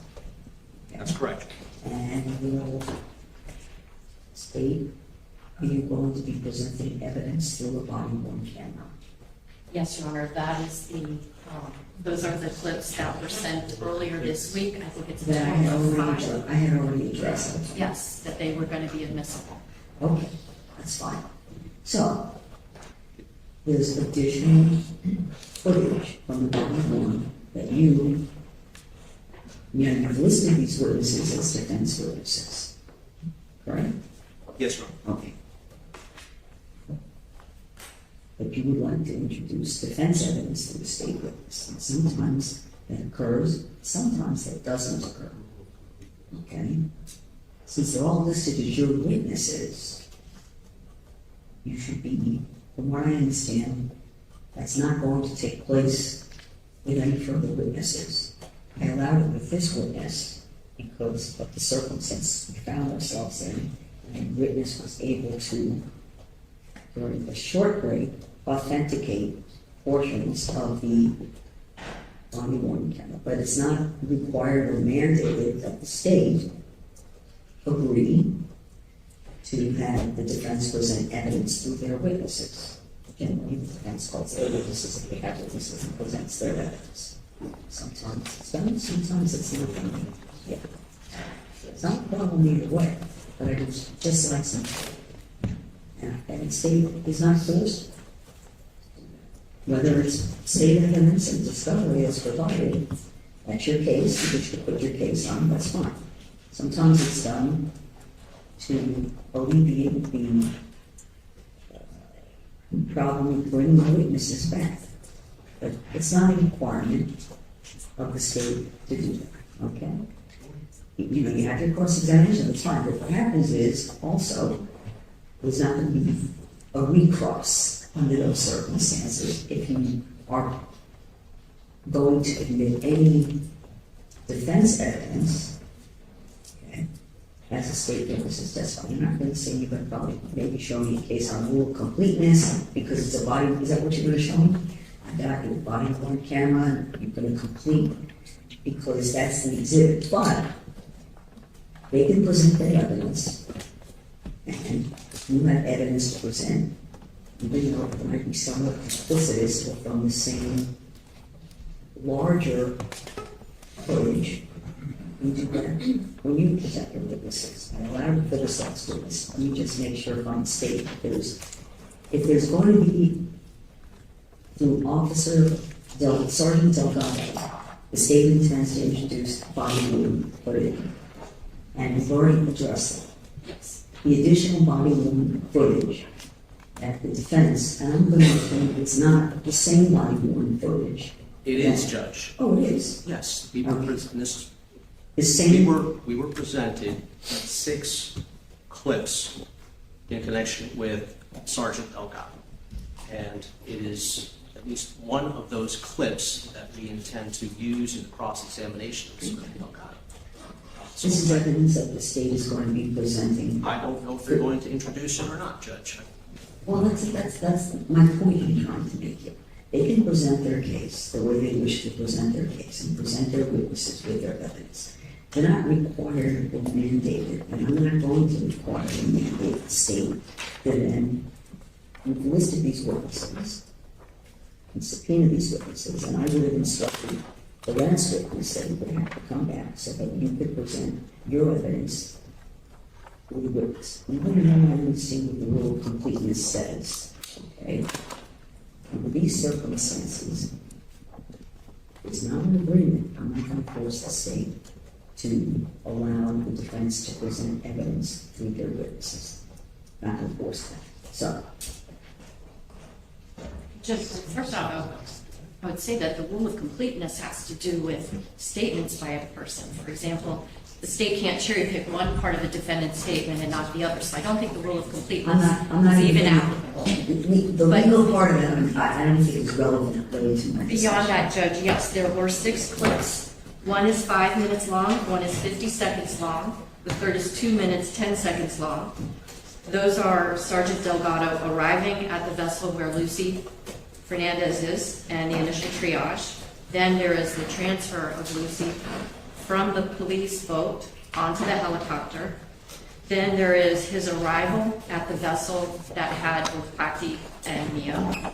And then there are 3 clips that involve the defendant. One is 30 seconds, one is only 7 seconds, and the third one is 1 minute and 18 seconds. That's what we litigated previously. I have all 6 of those clips on this body of work, or excuse me, this jump drive. And I'm ready to introduce them. The witness has already authenticated this jump drive. He's watched all of these clips and can verify that they are clips from his body-worn camera from September 4th of 2022. Now, defense, is it the same that you're going to be cross-examining or are there additional portions of his body-worn camera and that you would like to ask these questions? As I said, Your Honor, we are going to be cross-examining this witness either today or sometime in the future, depending on the court's ruling. Well, it might be a direct examination sometime in the future. That's correct. Right? Judge. Okay. Depends on the court's ruling in this case, of course, but yes, it is the exact alterations, it's the exact clips. Those are the out of- ones? Those exact ones. Not necessarily all of them, but we're not utilizing anything in addition to what the state has provided to us. Within those, I think there were 6 clips in total. Let's not confuse or mince words. You got a body worn that is in total much longer than the specific clips, these are excerpts, let's call them excerpts from the body. That's what I'm referring to, Judge, just the excerpts that were So provided it's to the us. same excerpts Yes. that you're going to be using in cross-examination? That's correct. Okay. Well, then there's really no issue. What's different with the last witness was there were additional excerpts from the larger body worn that's why we had to stop, for you to have the witness authenticate, to allow, for me to allow you to then move forward to conduct your cross-examination of a state witness. So, that's a non-issue. Yes, because I'm going to be moving this That's it. into evidence, and if you want to Okay. replay it for the jury, I just wanted to avoid, of course. having to do a direct examination and then to have to take another long way to do an authentication like you just said. So we're avoiding that. So that's Sergeant Delgado. Judge, just to be clear, there are how many excerpts? There are 6 excerpts, Judge. I'm not looking to replay. Hang on. So there's 6. Let's assume the state decides this afternoon to introduce 5. Let's just assume She that. just said she's going to Let's introduce. assume they change their mind. I'm not going to change counsel. Let me tell you all this. We're not going to do this, okay? We're just trying to save time. I'm getting the commitment right now because this really impacts the jury and everyone else.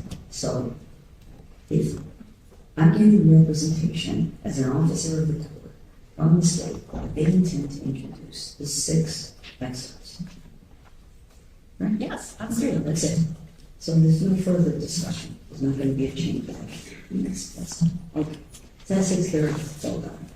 Then we have Detective Dalton. Is there anything in terms of physical evidence that is going to be introduced through Detective Dalton that you might encounter the same concern? No, I'm not introducing any body worn camera footage. Okay, so, let me ask the defense with regard to Detective Dalton. Yes, Judge, we have some body-worn camera footage excerpts from Detective Dalton. Okay, so,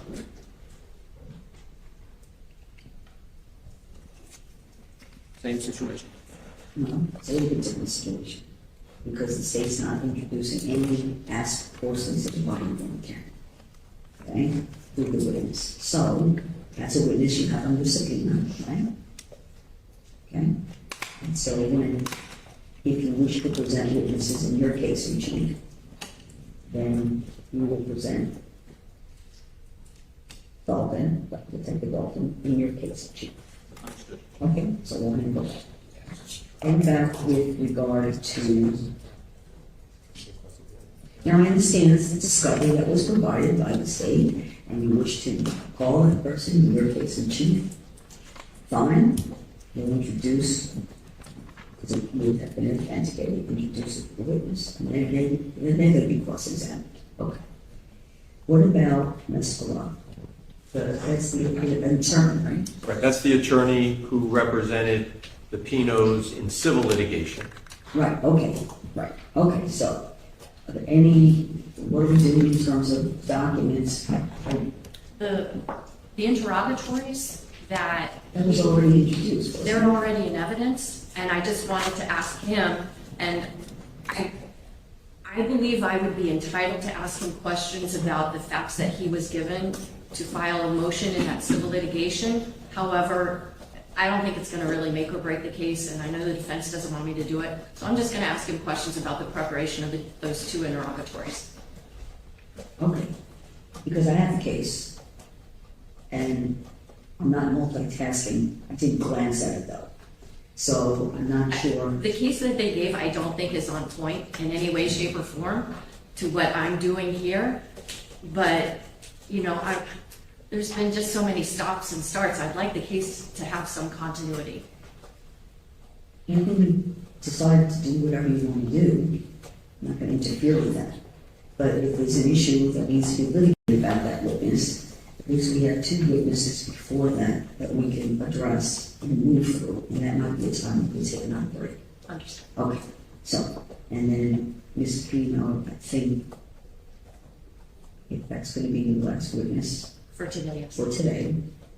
And for any documentary pieces of evidence. No, because the interrogatories are already in the. Already minutes. Okay, good. So we're gonna take a lunch break now until, let's see, 1:25. And I'm gonna move back at 1:25, thank you.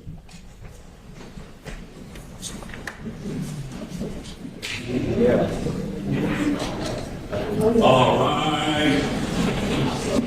I will take Fernandez presiding. All right, everyone be seated, thank you.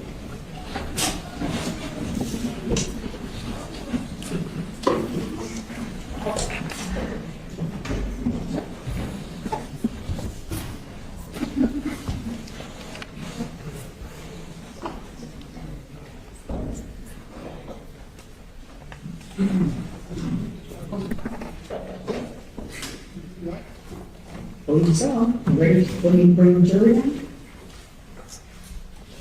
Thanks, Judge. I think that my witnesses are on the other side of the hallway. Can I just make sure they're there so that? Yeah, wait till we're done there. Okay, other than that, there's nothing else to do, right? Okay, yes. Judge, for the viewing of the vessel, Yes, sir. Mr. Pino is going to waive his right to be present if the court will accept that waiver. I have no problem with that. I'm going to ask Mr. Pino, though. I think Mr. Pino's been sworn already. Yes. Today. Mr. Pino, we're going to be conducting the view of the vessel. We're scheduled to do that tomorrow morning. But we are going to actually be in court in the morning. Everyone's going to be present. We're going to be giving instructions to the jury, and then that's when we're going to all leave. You have the right to be present during this field trip, we'll call it. And present as the jurors are viewing, and they will have an opportunity to walk around the vessel, and they can get in the vessel, come out of the vessel. There'll be no conversations, but they're going to be permitted to do that, and I'm going to set a certain amount of time for that. I understand that you do not wish to attend this viewing of the vessel. Is that correct? That is correct, Your Honor. Okay. And you have the right to be there. You know that. Thank you so much. Okay. Has anyone influenced your decision in this? Not at all. way? Not at all, Your Honor. Okay. So this is purely your decision. That is correct. We are going to continue with the proceedings, though, but we probably won't be, we'll be back. Excuse everyone for lunch, and then we'll probably resume in the afternoon, somewhere around, say about this time, about 1:30, because I think it will take us that long to accomplish. Okay. Is that, no problems with that? That's fine, no problem, Your Honor. Okay, very well. Thank you. Okay, thank you, sir. All right, welcome back, everyone. Hope you had a good lunch. We are ready to proceed. State and call me next witness. Yes, Your Honor. The state will call Andrew Mescolotto.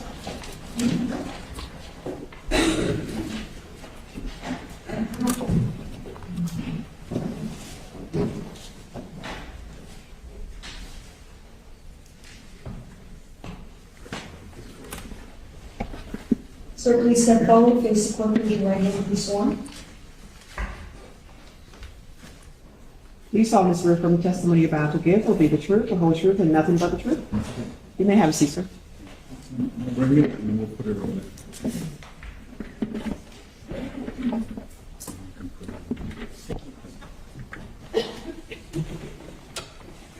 Good afternoon, Judge. Just keep your voice down. If you think you're yelling, because the microphones are scoring the jurors out of there. Yes, Your Honor. Hello, good afternoon. Good afternoon. Could you please introduce yourself to the members of the jury? Good afternoon. My name is Andrew Mescolotto. What is it that you do for a living? I'm a maritime attorney. How long have you worked in that type of field in law? It will be 20 years this September. Okay. Are you a sole practitioner, or do you work with other attorneys? No, I'm a partner at the law firm of Furtick & Gramling. We're located in Fort Lauderdale. About how many attorneys are in that firm? We have 3 partners, including myself, and 4.5 associates. And a half? a woman that works part-time. Gotcha. I would like to ask if you and your firm were retained to defend George Pino and his wife Cecilia Pino in regard to a lawsuit filed by the parents of Katarina, also known as Katy Puig. We were retained for that lawsuit, but we were involved before the Puig's lawsuit against the Pinos. Understood. But you did in fact represent George and Cecilia Pino in conjunction with that lawsuit? Yes. Do you see George Pino in the courtroom today? Yes, I do. Can you please point to him and describe what he's wearing? He's the gentleman on my right side of the defense table with the blue blazer and blue tie. For the record, pardon me? We stipulate. So noted. Mr. Mescolotto, could you tell us, do you, in the course of your practice, engage in a process called discovery? Yes. Could you explain what is discovery? So one area of my practice is representing persons in civil lawsuits.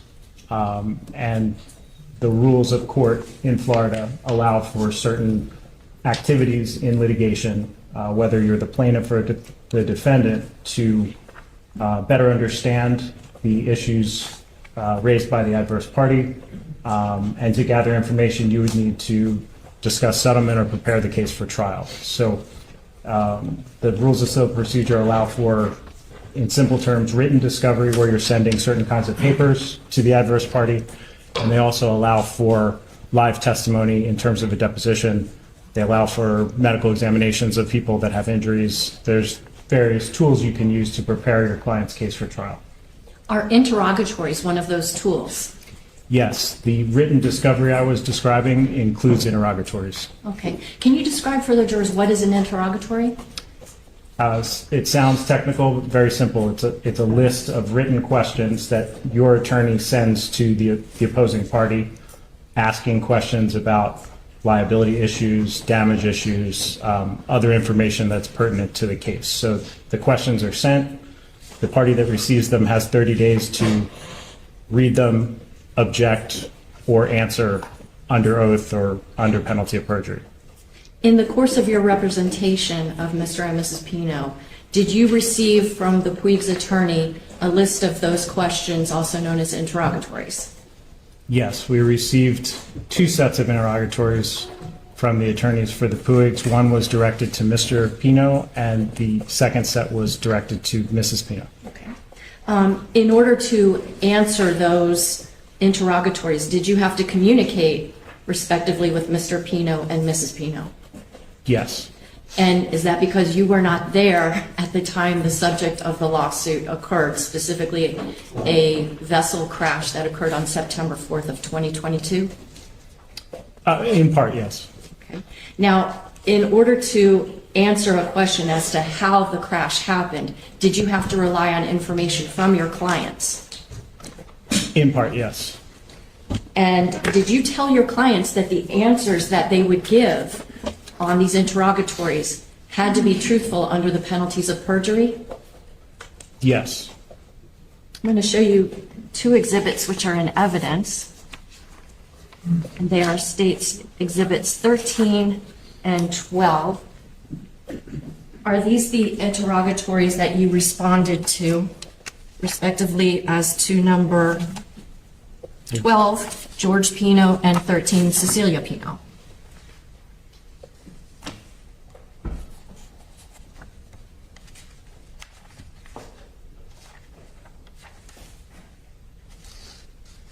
Yes, these look to be the interrogatories.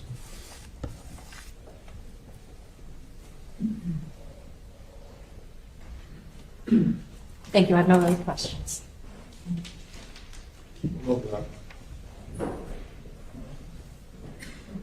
No questions, Joe. All right, thank you so much, sir. Thank you, Your Honor.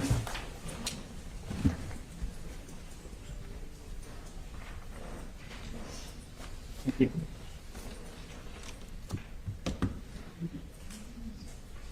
State your next witness, please. Your Honor, the state will call Cecilia Pino.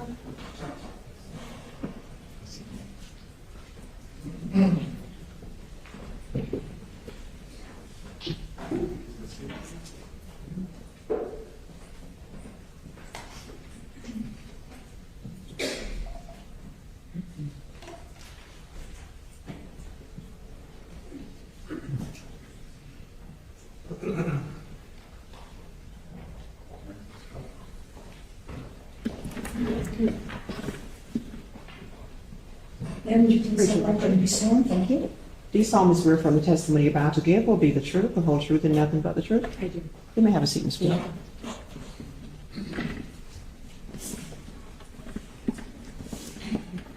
Please keep your voice loud and clear into the microphone. It's pointed this way to the camera. Okay, got it. Good afternoon. Good afternoon. Could you please introduce yourself to the members of the jury? Yes. My name is Cecilia Pino, and I am the wife. Sorry. My name is Cecilia Pino, and I'm the wife of George Pino. Do you live in Miami? I do. How long have you lived in Miami? My whole life. You're how old? I am 51. Sorry, have to ask. Do you work? I work with my husband. Okay, what kind of work or business are you all in? Real estate. What is the name of your real estate agency? State Street Realty. What kind of real estate, or is it residential? What kind of? It's commercial real estate. Judge, I can't hear very well. Oh, sorry, commercial real estate. Thank you, thank you. Even if you think you're yelling, it's okay. Okay. Now, I know you said that you're married to George Pino. Is he in this courtroom right now? Yes. Okay, do you see him and can you identify him with Yes. parts of his clothing? A blue tie, blue shirt, and a suit. Okay. Stipulate. Oh, it's so sick. And your husband, he's the CEO of that real estate agency? Yes. And you are in charge of the community relations, something along those lines? Community relations, and I'm a sales associate as well. Okay. And your father-in-law, is he the chief financial officer for that agency? Yes. And what exactly is the work that your husband does? He sells real estate. He leases and sells real estate. What kind of real estate? Commercial real estate. Okay. Has he been able to work since the time of this crash? He goes in and he's working to the best that he can. Okay. And does he actually have properties listed under his name as the selling agent?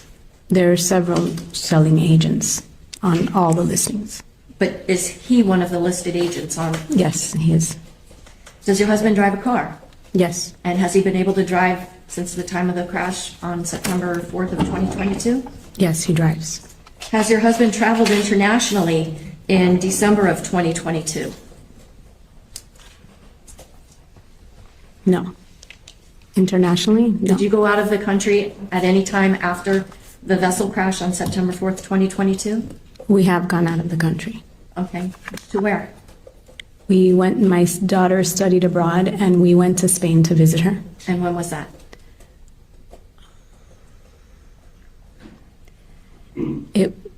I believe it was March of 24.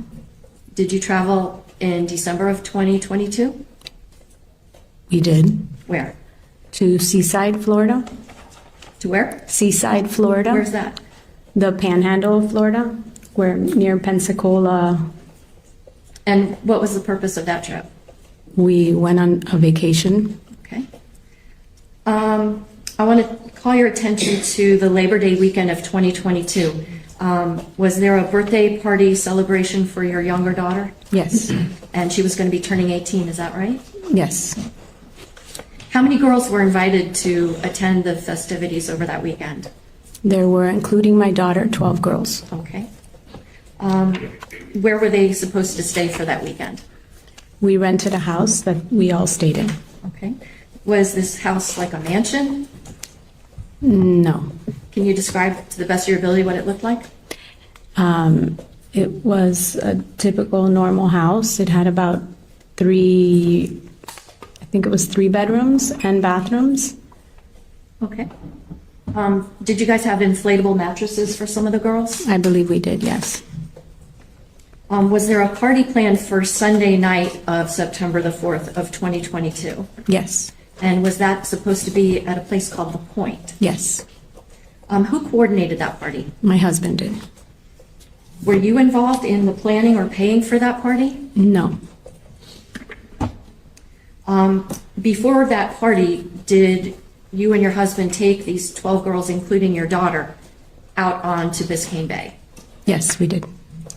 An exhibit here.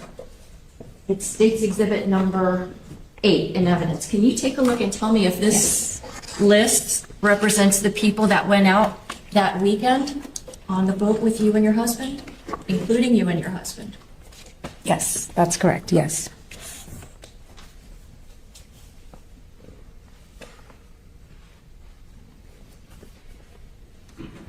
And aside from you and your husband, were any of these people over the age of 21? No.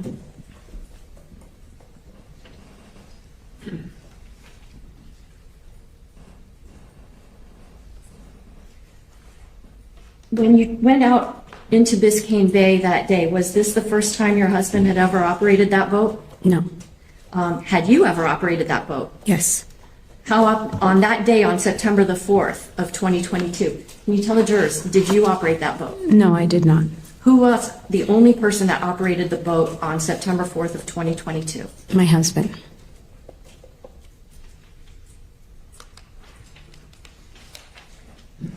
Did you serve as a lookout either on the way out toward Billy's Point or on the way back?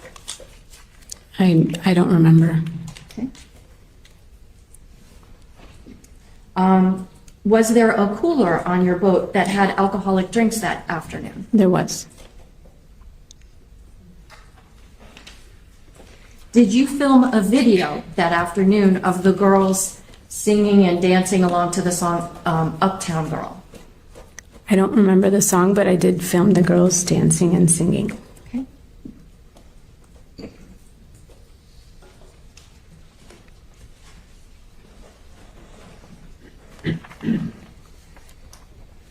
Showing counsel states exhibits 2G and 2H for identification.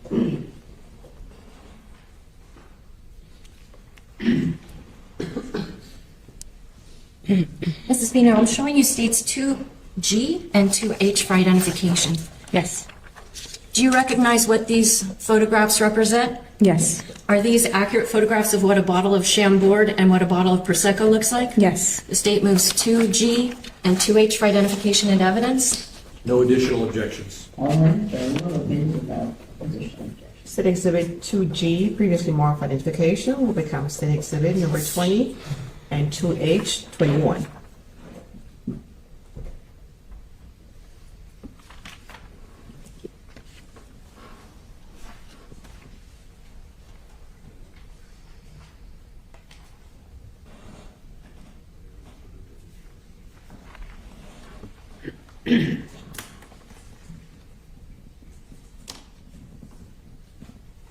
To be clear, State's Exhibit number 20 is a bottle of Chambord.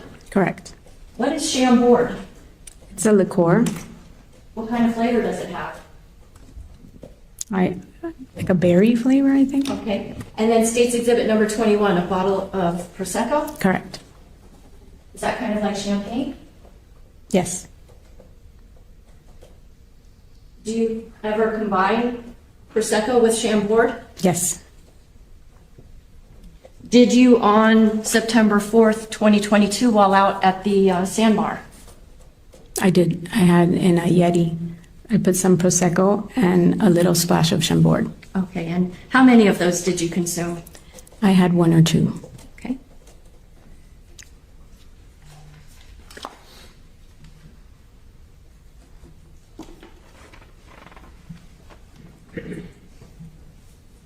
Now showing you State's Exhibit number 10 in evidence. Do you recognize the girls in this photograph? I do. Are these the girls that were on your boat, with the exception of Mia, who took the photograph? Are these all the girls that were on your boat? Yes. They were all about 17, right? Mm-hmm. Yes.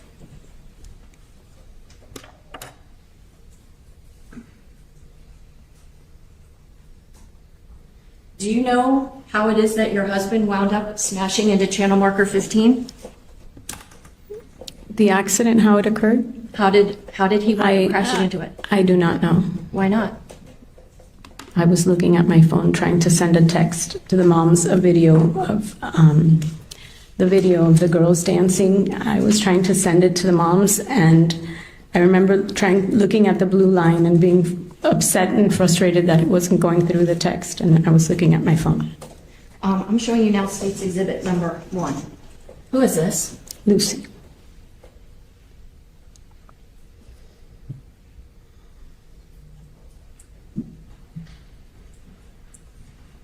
And she died because your husband crashed into that channel marker, right? She died because there was an accident. I asked you if she died because he collided with a channel marker. Judge, I'm going to object to argument. Sustained.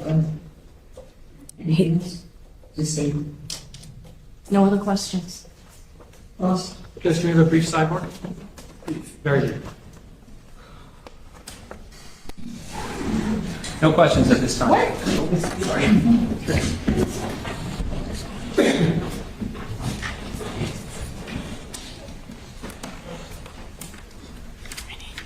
Oh, okay. So there's no cross-examination, and the witness will be under subpoena. Okay. All right? Thank you, Your Honor. Okay, thank you.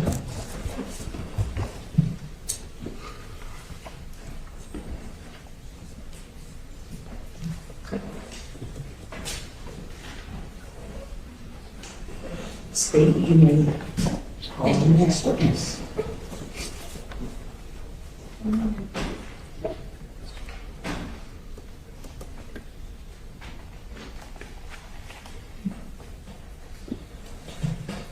Judge, I'm sorry, I just need to find my papers. I don't. Take a moment. Okay?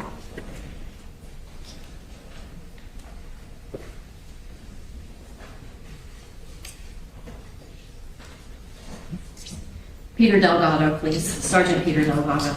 Okay. So please step forward. Raise your right hand and be sworn. Do you solemnly swear from the testimony you're about to give will be the truth, the whole truth, and nothing but the truth? So help me God.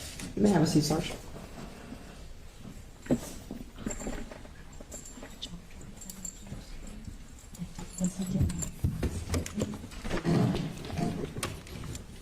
Sir, can you keep your voice loud, please? And if you think you're yelling, it's okay. Microphone's this way, the jury's that way. Yes, ma'am. Thank you.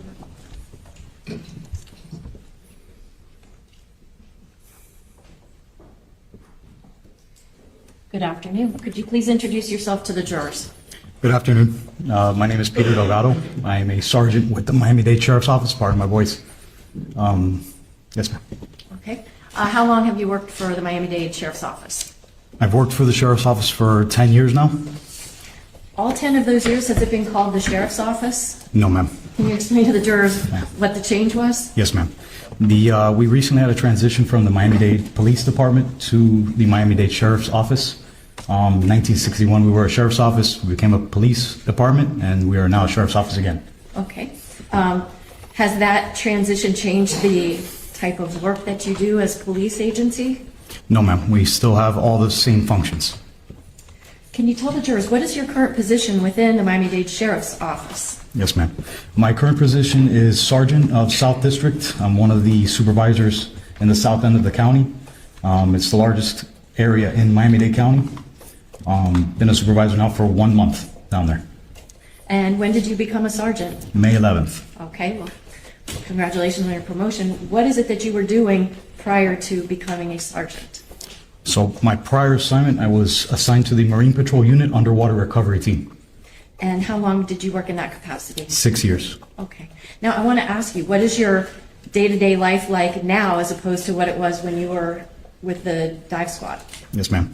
My current assignment now is to supervise road patrol officers, ensuring that they're doing their duties as officers. Paperwork, mostly administrative, handling complaints, making sure reports are turned in on time, and that arrest affidavits are correct. You were in, forgive me, what is the name of the unit that you're in again? Currently or before? Current, pardon me, prior. The Underwater Recovery Team, Marine Patrol Unit. Okay.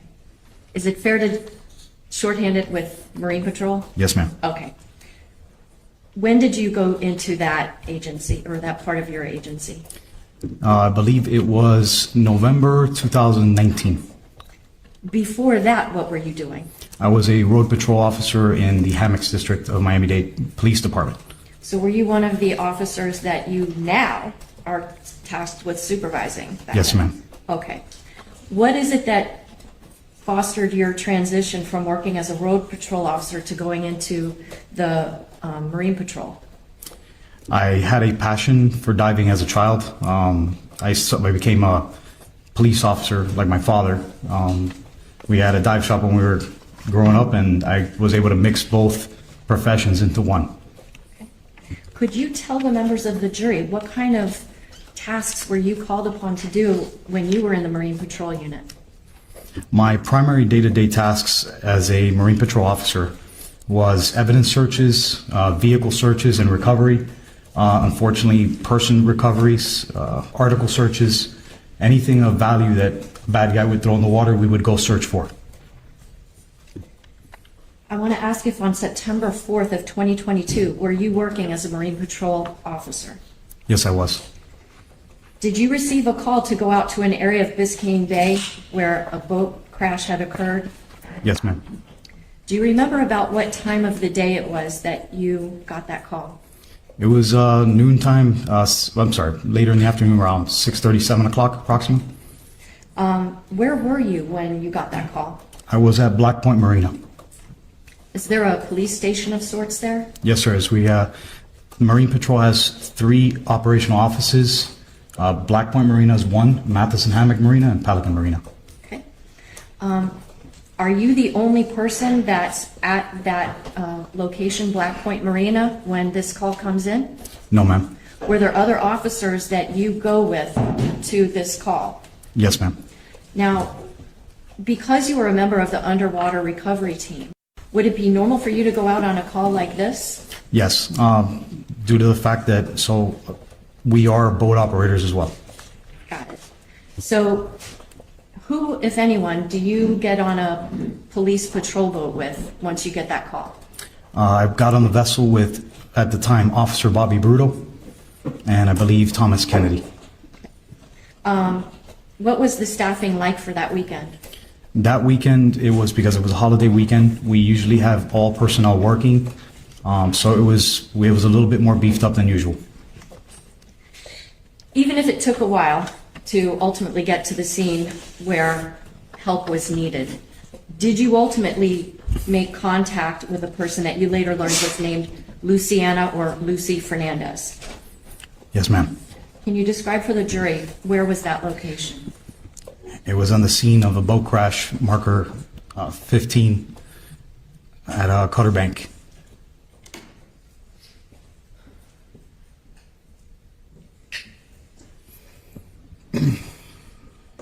Sergeant, I'm showing you State's Exhibit number 2, which is in evidence. Do you see a series of green dots on this? Yes, ma'am. Do those dots represent the general area of Cutter Bank? Yes, ma'am. Your Honor, may the witness step down for a moment, please? Yes, thank you. Yes, ma'am. Would you be able to point out, using this chart, the approximate location where you and Officer Bruto wound up responding? Yes, ma'am. The area was approximately here.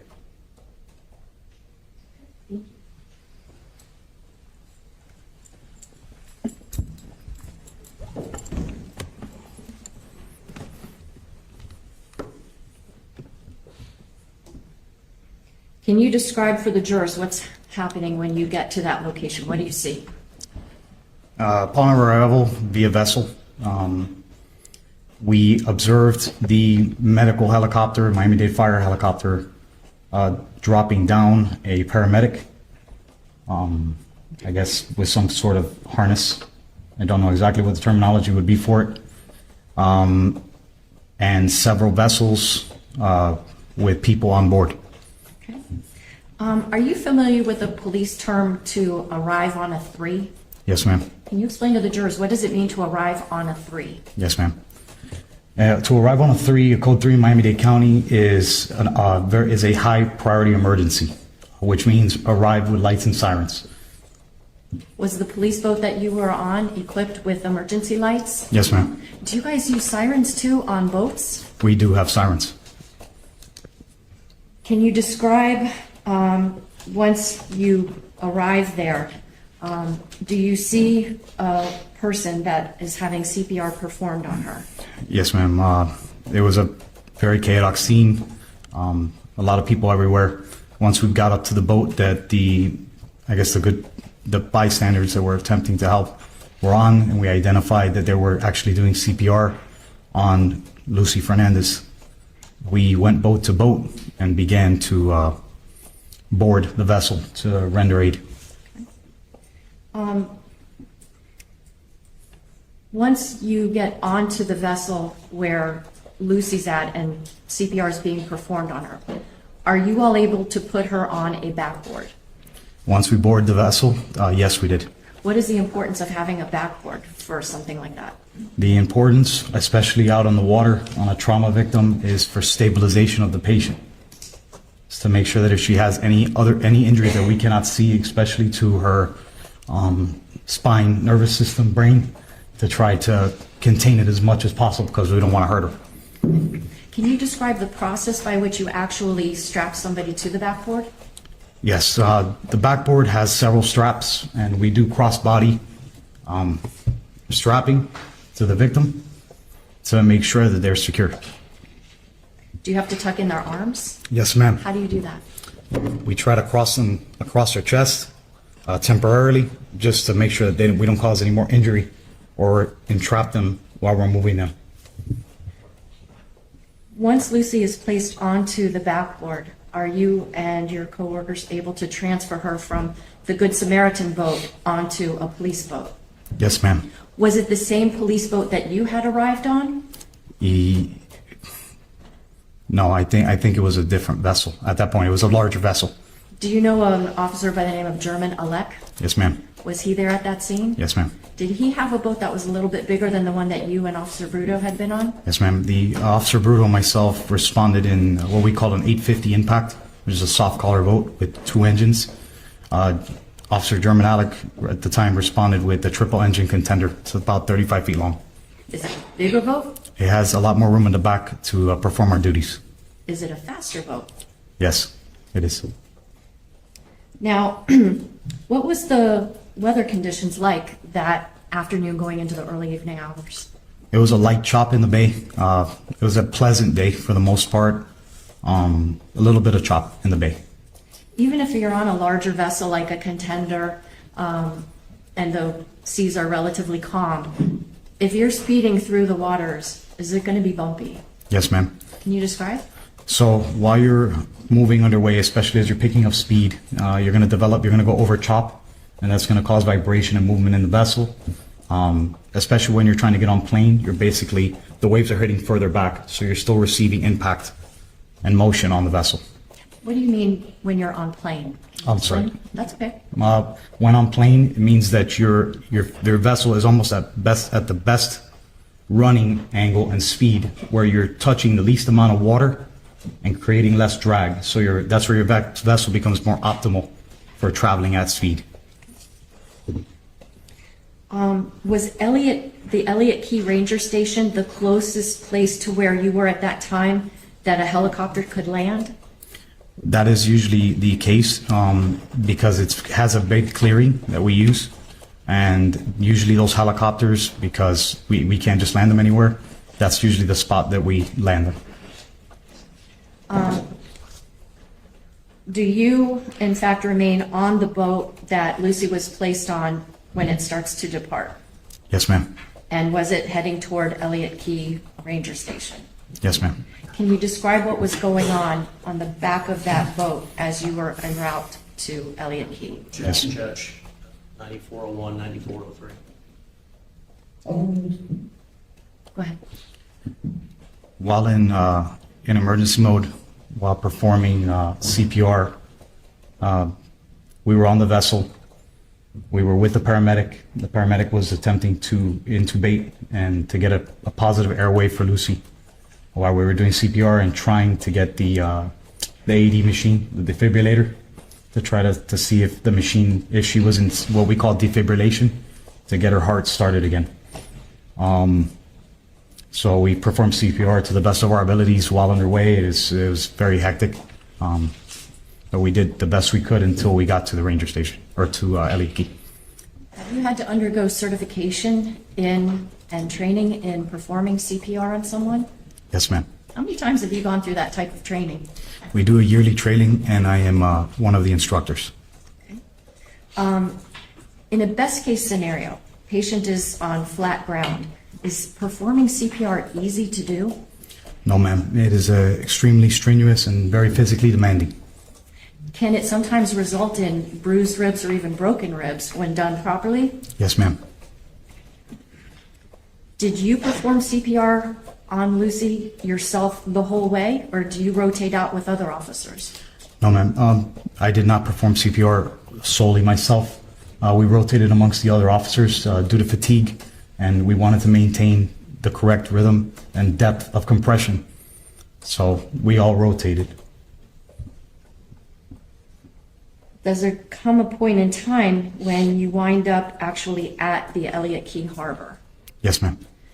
To your knowledge, was Officer Alec going as fast as he could to get there? I believe so, ma'am. Even if under the best of circumstances, it's difficult to perform CPR, what was it like trying to perform CPR on Lucy as you're underway in this boat? Extremely difficult. Did the fire rescue worker have trouble trying to even intubate Lucy? Yes, ma'am. Can you tell us about how long it took to get from the scene where you had recovered Lucy till the time you get to Elliott Key? It was definitely more than 30 minutes, I feel. Can you walk the jurors through what happens once you get to Elliott Key? Once we're at Elliott Key, again, myself and the other officers that are rendering aid to Lucy, we hear the helicopter as we're coming in. We're continuing compressions on her. We're continuing to perform CPR. Once we get there, we, as a team, get her off the vessel on the backboard and walk her while holding the backboard with her on it to the helicopter for an extraction. What do you mean extraction? Where they put her on the helicopter and lift her out of there. Okay. Once you get Lucy onto that helicopter, do you stay at Elliott Key Harbor? No, ma'am. What do you do next? We go to, well, we make the decision that we need to go back and help the other patients. So do you go back to a scene where there's a larger vessel that has a platform on the back of it? Yes, ma'am. What was your primary focus once you get to that second vessel? Triage. What do you mean by that? For what that means is that I'm going to start to evaluate different patients for injuries and treat from the worst. The worst takes priority. So we try to help the people that are in most need with what resources we have. Okay. At some point while you're dealing with that boat that has a platform, does another vessel come along with a person that you later learned is named George Pino? Yes. Did you ever make contact with George Pino that afternoon? Yes, ma'am. Do you see George Pino in this courtroom? Yes, ma'am. Can you please point to him and describe an article of clothing he's wearing so our record will be clear? George Pino, blue tie, blue suit with a pin. Stipulate.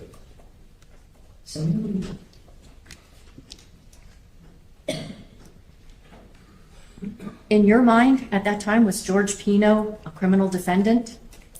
Not at that time. In your mind, was he someone that needed to be triaged and assessed? Yes, ma'am. Did you ever handcuff him? No, ma'am. Pull a gun on him? No, ma'am. Yell at him? No, ma'am. Threaten him? Not one. Did he ever lose consciousness in your presence? Not while in my presence. Did he ever appear incapable of understanding what's going on? No, ma'am. Did he appear like he was maybe in shock or dazed? No, not really. Was he responsive to requests that you made of him? Yes, ma'am.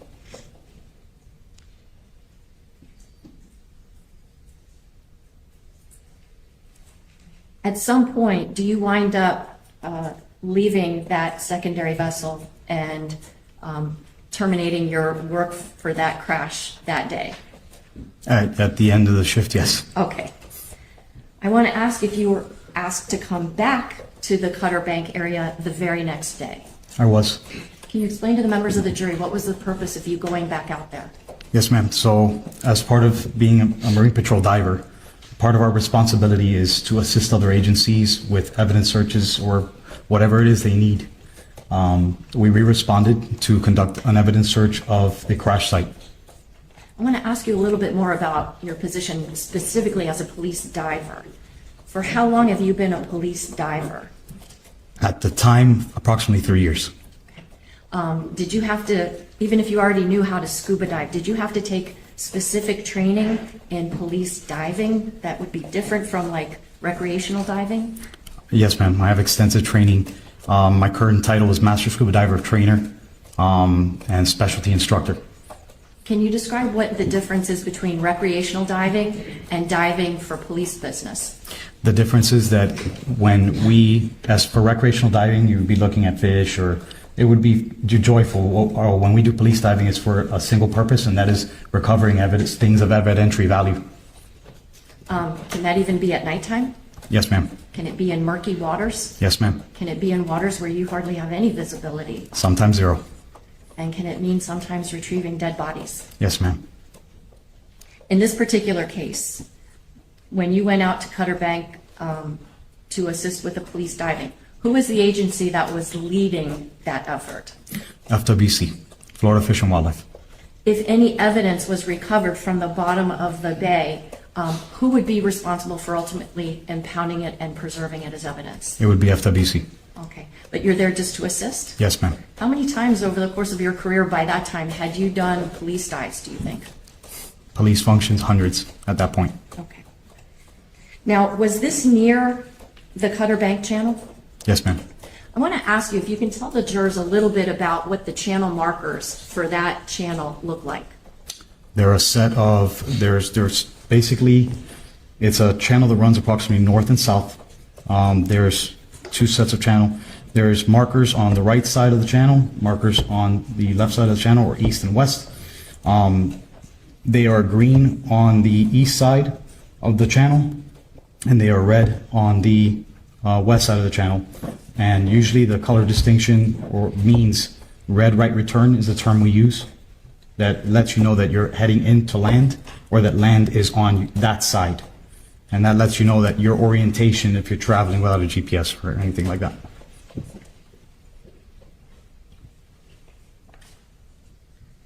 Showing counsel states 2E and 2D for identification. Sergeant, do you recognize the channel markers in states exhibits, 2E and 2D? Yes, I do. Are these pictures of channel markers 14 and 15 Yes, ma'am. in Cutter Bank? Yes, ma'am. I've moved states 2D and 2E for identification and evidence. Objection. State Exhibit 2D, previously marked for identification, will become State Exhibit number 22. And State Exhibit 2E for identification will become State Exhibit number 23.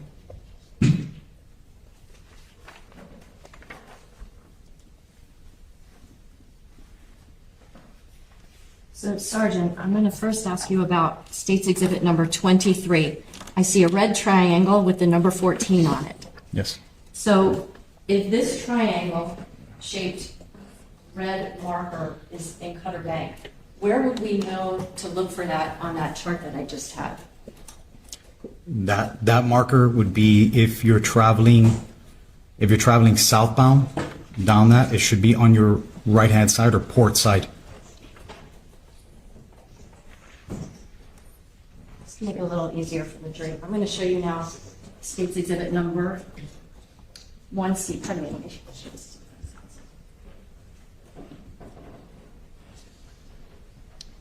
Do you recognize the location depicted in States 1C? Yes, ma'am. And is that an image of where Cutter Bank is? That is a very accurate depiction, yes. Okay. You want to make the witness have permission to step down for a moment? Yes, ma'am. So if a person is traversing, could you please hold on?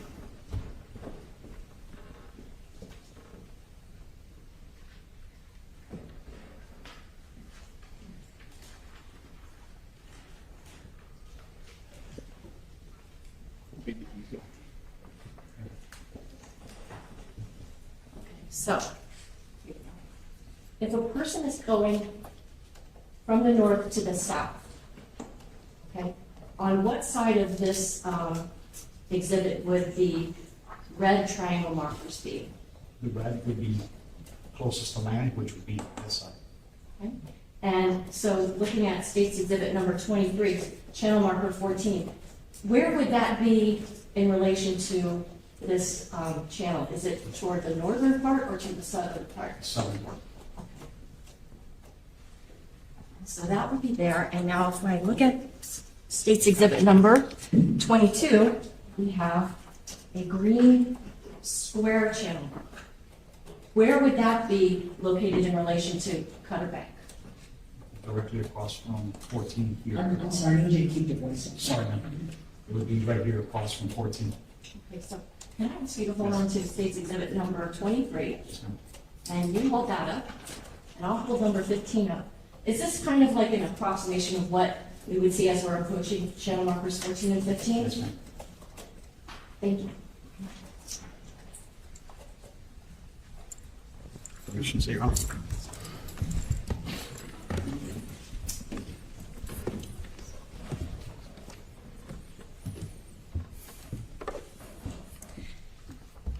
What are those channel markers made out of? Are they plastic?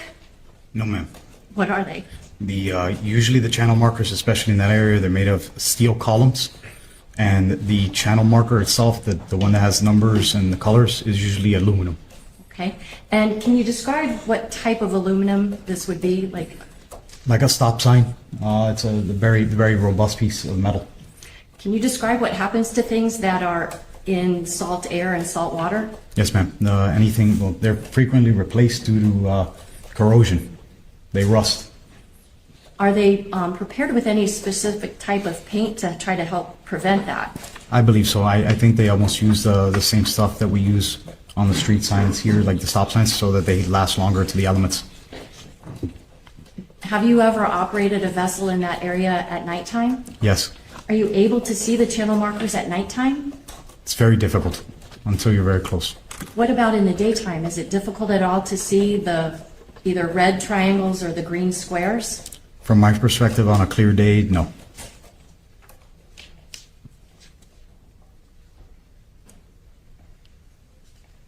During that police dive that took place near Cutter Bank, was there a capsized vessel there? Yes, ma'am. Can you describe what it looked like? A boat upside down with heavy damage. What kind of a boat was this?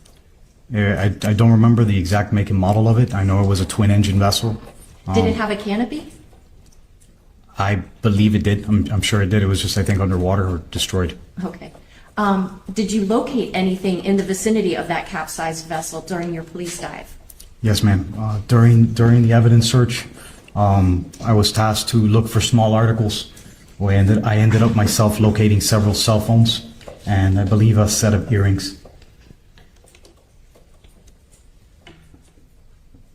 Lastly, Sergeant, I want to ask you, on the day that you responded to the scene where Lucy was and then went to that secondary location, were you wearing a body-worn camera? I was, ma'am. Okay, and also known as BWC. Yes, fair ma'am. to say? Mhm. Okay. Did that BWC capture what was going on around you as you were either at the boat where Lucy was initially or your transportation of her from that location to Elliott Key Harbor? My body-worn camera, I activated it the entire time I was there.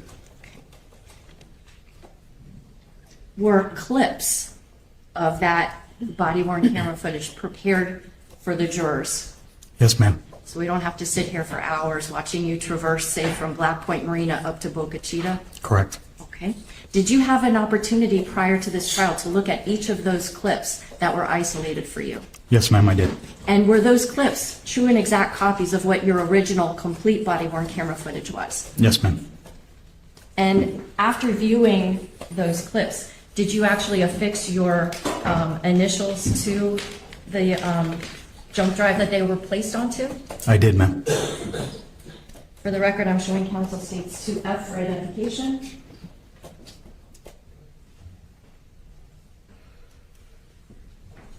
Inside this purple envelope is a jump drive, and it says the word Delgado, and then there's a couple of scribbly looking That's things. me. Did you put your initials on that? Yes, ma'am. And is that to signify that you've seen what's on this jump drive and it is a true and accurate depiction of your body-worn camera footage? Yes, ma'am, it is.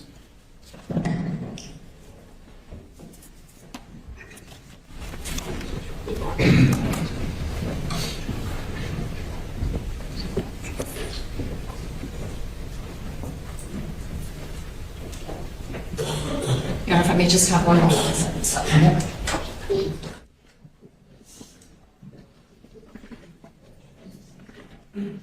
Oh, very well. Can you see it? Thank you.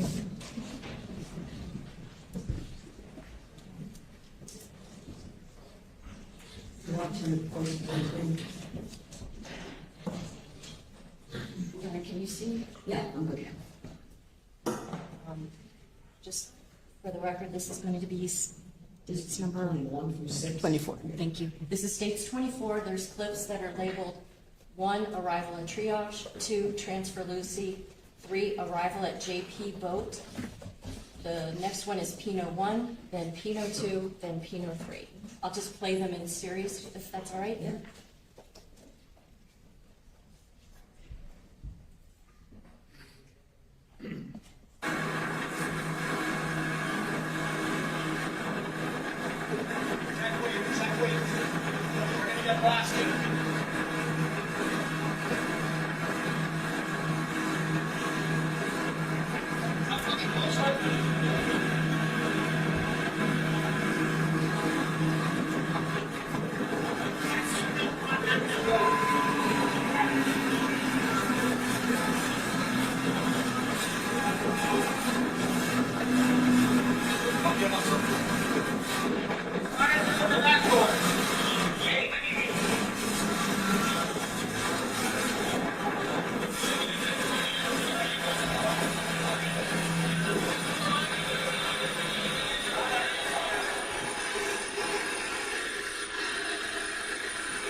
One, two, three.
me try to get this on. Go, you know we have to go.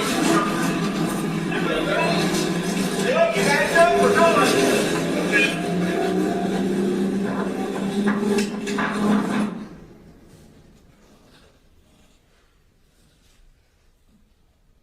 Your Honor, that clip is 5 minutes. The next one is going to be 50 seconds, and this is styled as transfer Lucy.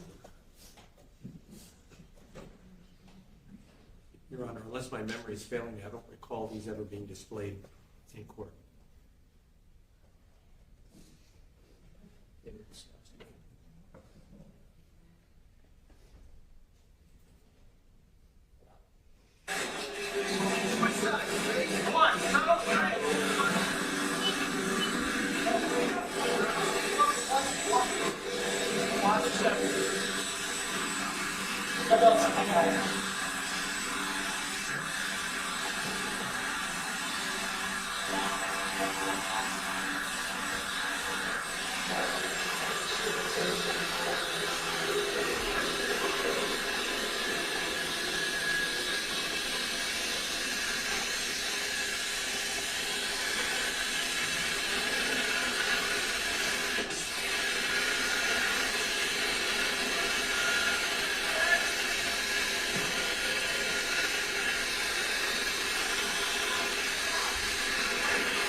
The next clip is styled as arrival at JP boat. That's 2 minutes, 10 seconds.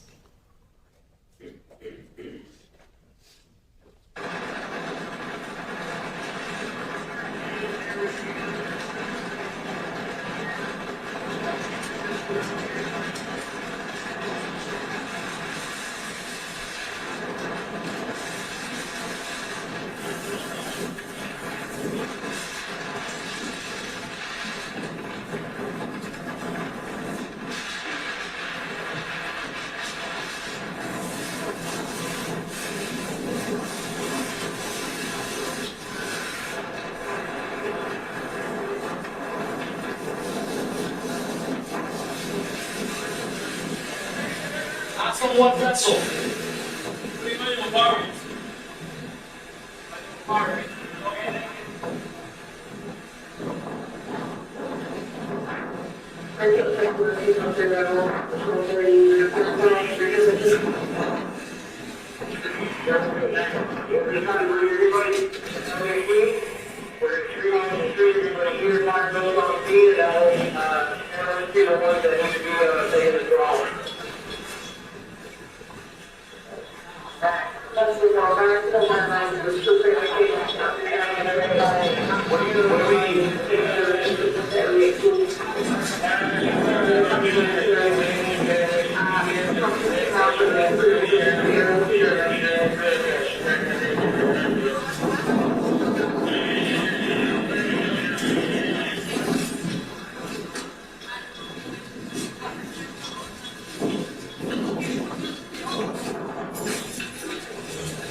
You guys want this one here must be what you know. Okay, you go walk, right? Who else needs to go? Who else?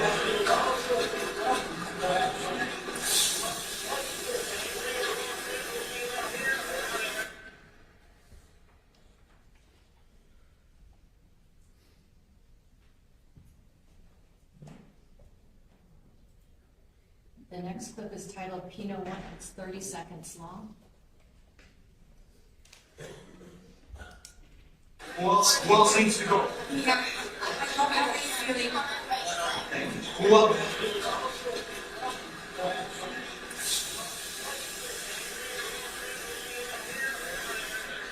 Guys, what do you need? We were trying to get Eris wants everyone brought to LEP. Okay. They're working. You can see the back boys. Serious condition also. So we're going to need. Man.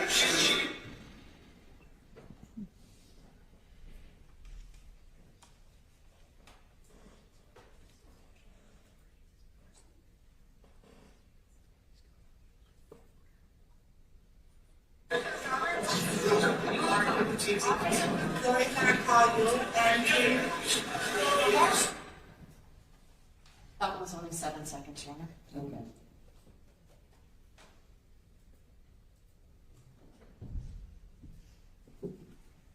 This one is 1 minute.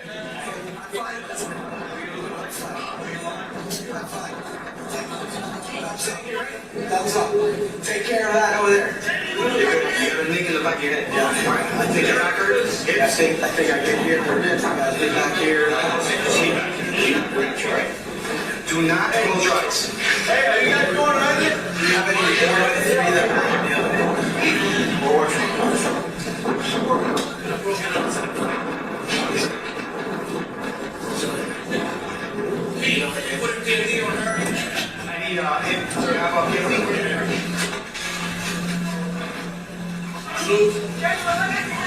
Yeah. Ceci, I'll talk to you now. I love you. Oh my God. Look this way. This is how I'm talking about. She's the one broken. She has a broken arm, right? Who has a broken arm? And I think she's in the back. All right. Is it bleeding? Feel like it. All right. It happens. Relax. Fall asleep. Let me get to the bottom. All right, Mom.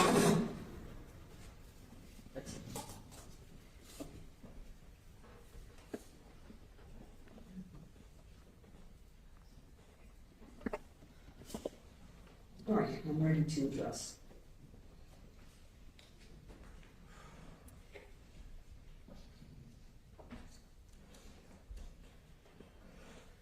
Clips number 2, 3, 4, 5, and 6 are admitted over any defense objection. As far as clip number 1, the arrival up to the point of reaching Ms. Fernandez, the officer getting on the boat, initial, getting her on the backboard, moving her over to the other boat. Once she's over to the boat, that's that. Nothing after that. There is still defense objection, I believe. I'll let you make your own objection. But nothing after, once she is transferred to the larger police vessel. No. He described it in his testimony. That's sufficient. Would I be able to publish these, but just stop it at that moment and then replace with another one that has? That's that what I was part? going to ask. To ensure, make sure we're going to get to that point as soon as you see, and we see the transfer, Yes, that's where the video stops. absolutely. I know the defense still has objections, make whatever objection you have to anything else, but that's out. So we filed pretrial motions on this. We continue to insist that all of this is, I mean, it's hard to watch all of us here watching it, including members of the audience who are obviously affected by it. And I think that unfortunately that it's going to have that kind of effect on the jury. And what else can we say, Judge? Stop for yourself. Understand, I have to balance, again, whether or not relevant evidence, I'm finding it's relevant, whether or not it becomes unduly prejudicial. I think what I'd excise out, it's not necessary to the jury's understanding of the issues of the case. The rest, while difficult, and will be difficult to see, there'll be other evidence, I'm sure that's already been admitted, and other evidence that will be difficult to see. Anyone who feels uncomfortable or unable, I'm going to ask anyone who is unable to be in the courtroom, instead of having responses in front of the jury, it would be more appropriate to please remain outside. And since the court had already admitted the narrative from the witness, what we have now is just corroboration of that which is not in dispute. So we are not disputing what the officer described. Our view is that the jury need not see it to believe it. We all know that it happened. We're all sorry that it happened, but is it really necessary for the jury to have to see it in order to determine the issues in the case? We think not. I understand, sir, and that is preserved for any review if necessary. Okay, so So with that caveat, again, if anyone even thinks that they may become uncomfortable with anything, it's best to stay outside. So there's no response in terms of care. All right, let me get.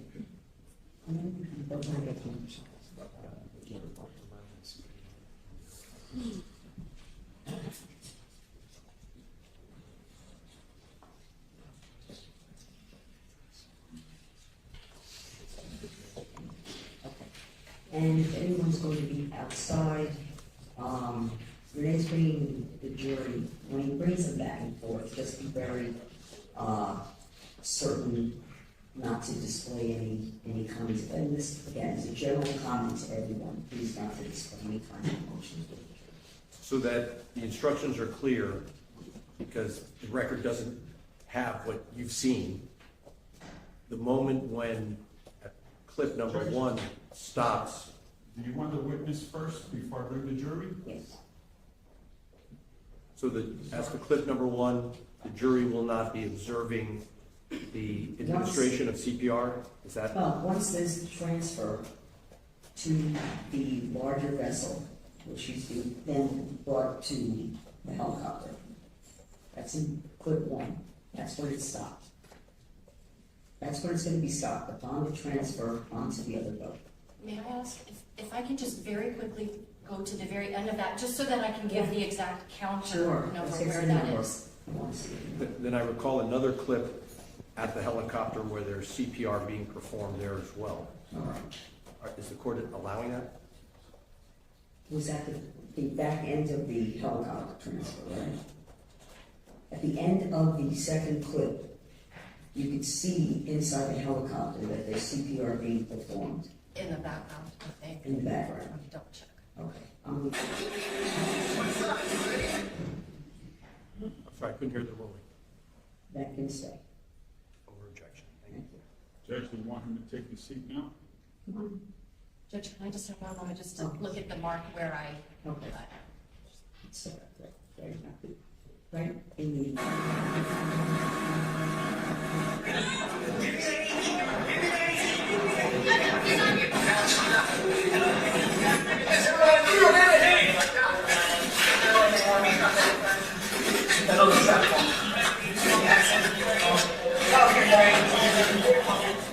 Just pull it out.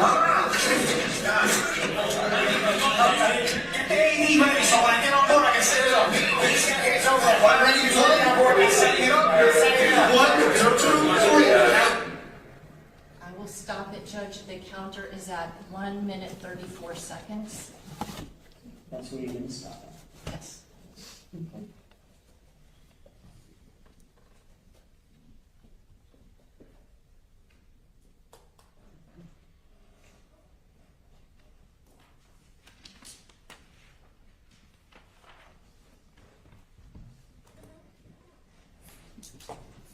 Clip 1.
They ain't need ready, so when I get on board, I can set it up. These guys over there. When I'm ready to join on board, please. For the record, it stopped at 1 minute, 37 seconds left.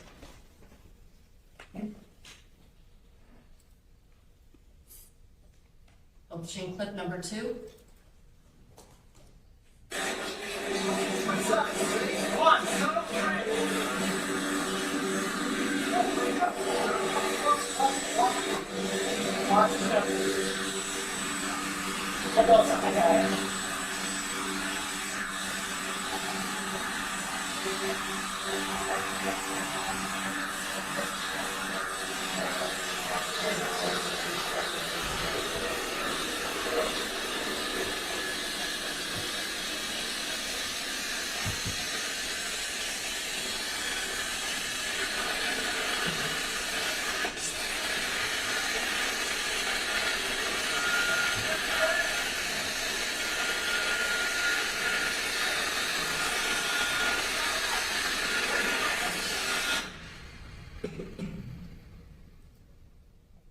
Publishing now clip number 3.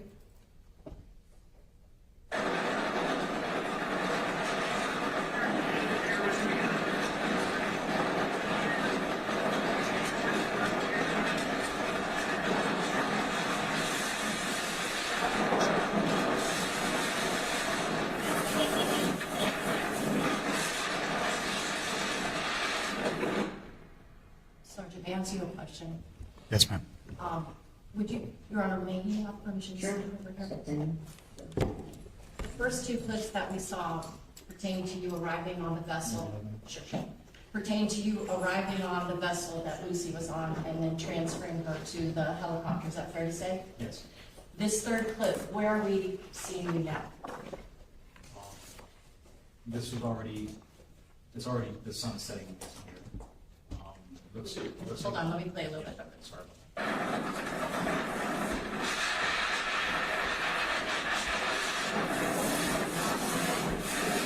By now, are you on your way back out to the waters? Yes, ma'am. And do you wind up encountering a large vessel that has a platform? Yes. Okay.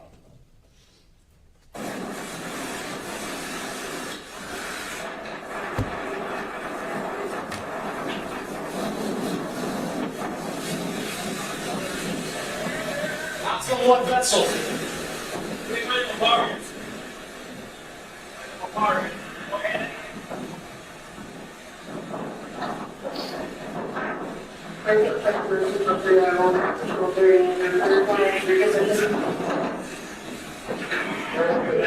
We're trying to bring everybody on the street. We're three on the street, everybody here, everybody knows on the feet, and then everyone's here, the ones that need to be taken to home. This vessel here, is this what kind of people is the Van Dutch vessel? Yes, ma'am. And on the back, were there any people on the, on that platform? Yes, there was. Upright or lying down? Several lined up.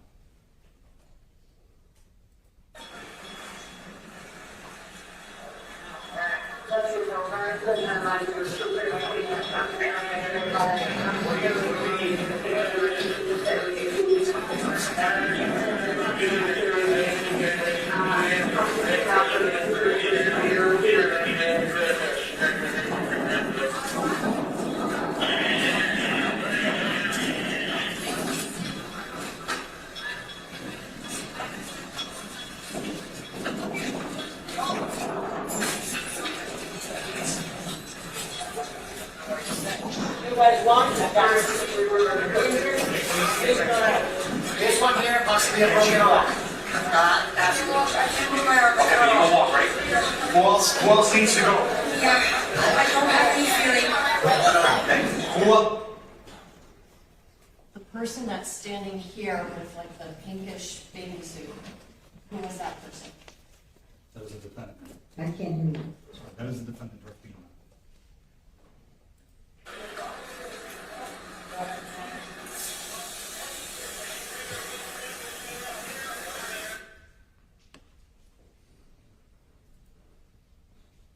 Next playing the clip Pino 1. Who else needs to go? Yeah, I don't have any feeling. Who else?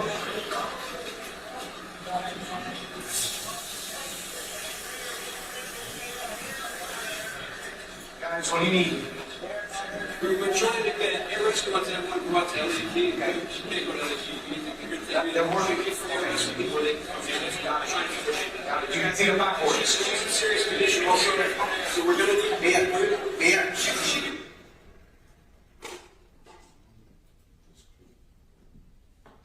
Now playing Pino 2.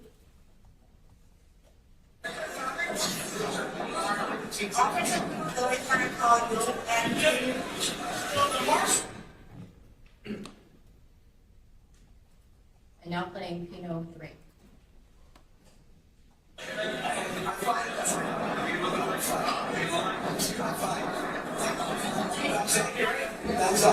Take care of that over there. You got a nick in the back of your head. Yeah. I think your back hurts. I think I take care of the ribs. I think back here.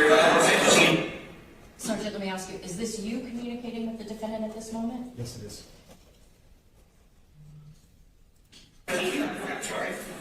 Do not close your eyes. Do you have any order with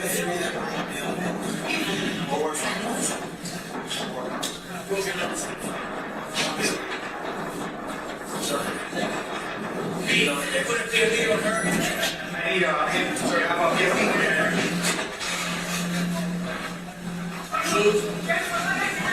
Yeah, that's it. I'll talk to you now. I love you. Look this way. This is how to talk to you. She's the one broken. She has a broken arm, right? Who has a broken arm? Alright. Is it bleeding? Alright. Got it. Relax. Fall asleep on me. Let me get to the bathroom here. Alright, come on.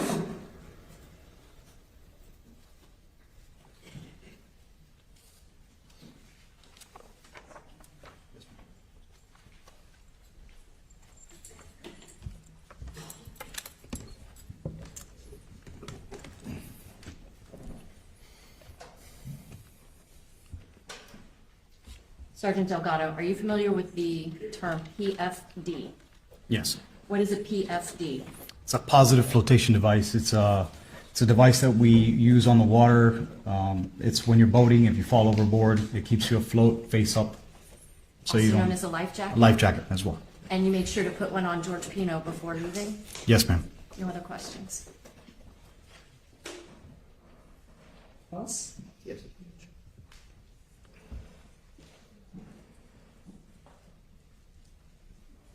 Good afternoon, Sergeant Delgado. Afternoon, sir.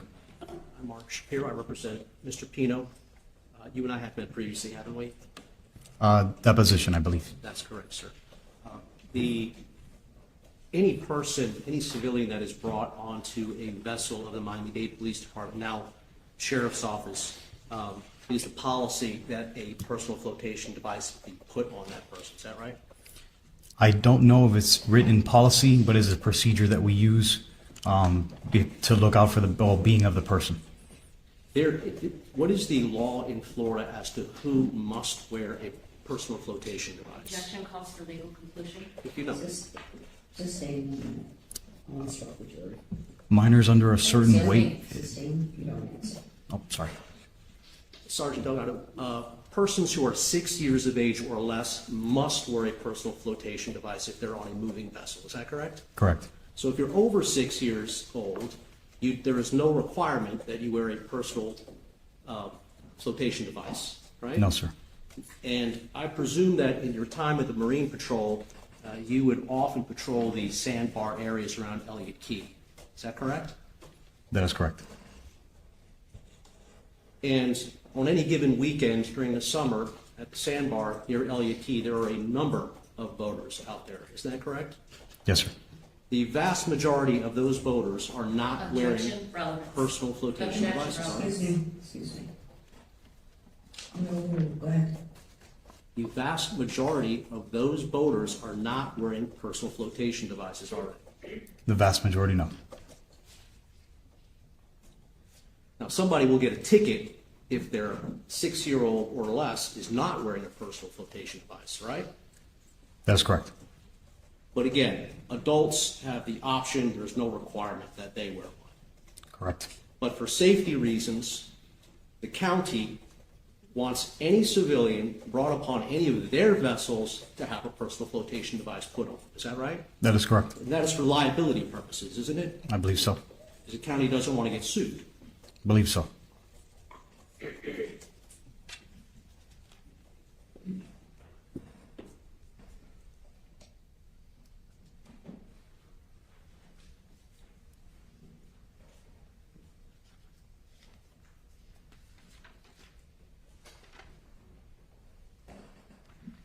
You mentioned earlier in your testimony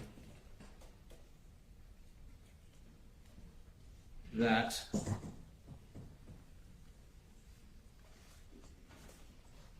you were referring to the channel markers at Cutter Bank. Do you remember that? When I was asked, yes. Yes, you were specifically asked about channel markers number 14 and 15. Is that right? Correct. And you testified that they are opposite one another. Do you recall your testimony? Yes, sir. In fact, they are not opposite one another, are they? I believe they were.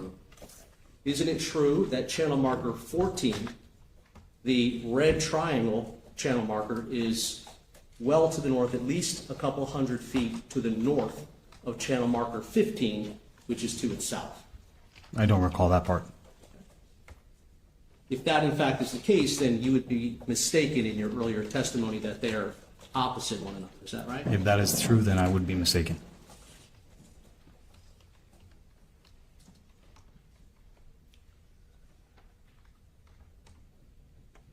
And typically, channel markers are set up opposite one another so that when a boater is going through a channel, they can see that there's additional markers. Everywhere there's a marker opposite one another, they know that either they have reached the end of the channel or there are more ahead. Is that right? That's correct.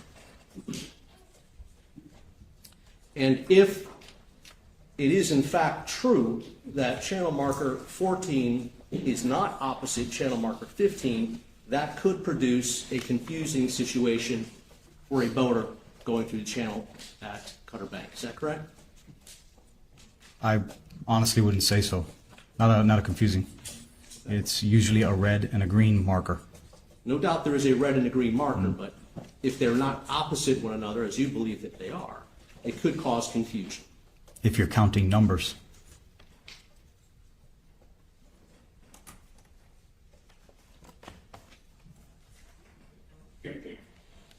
The purpose, or your main priority that afternoon, that evening, was to provide triage service for any of the passengers who were injured in the accident. Is that correct? That is correct. And you were dispatched from Black Point Marina, as you testified earlier, once you got the call that an accident had occurred. Is that right? Yes, sir. And we saw a video in State's Exhibit number 24 that you were making your way down the Cutter Bank channel in order to get to the accident. Is that right? Yes, sir. Now, the person who was driving the boat next to you, that was Robert Bruto, wasn't it? Yes, sir.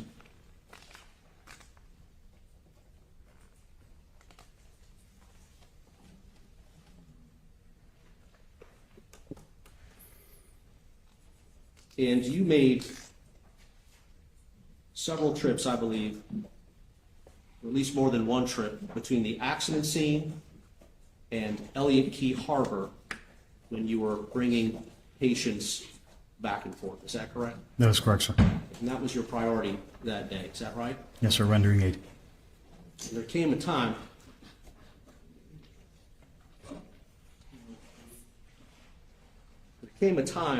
when you actually began to perform triage on Mr. Pino. Is that right?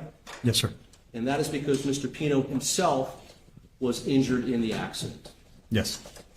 And Ms. Adams asked you a few minutes ago if, while you were providing triage to Mr. Pino, whether you had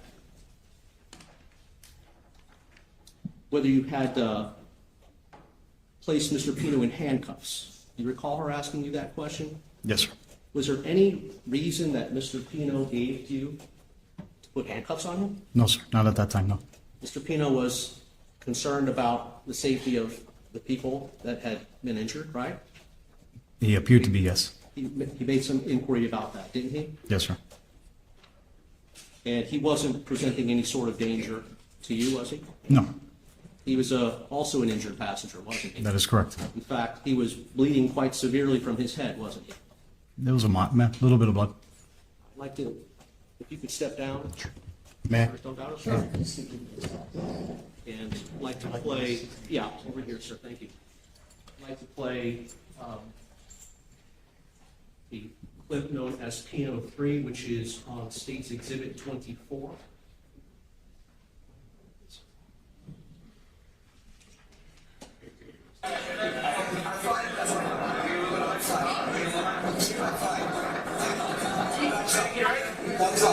Take care.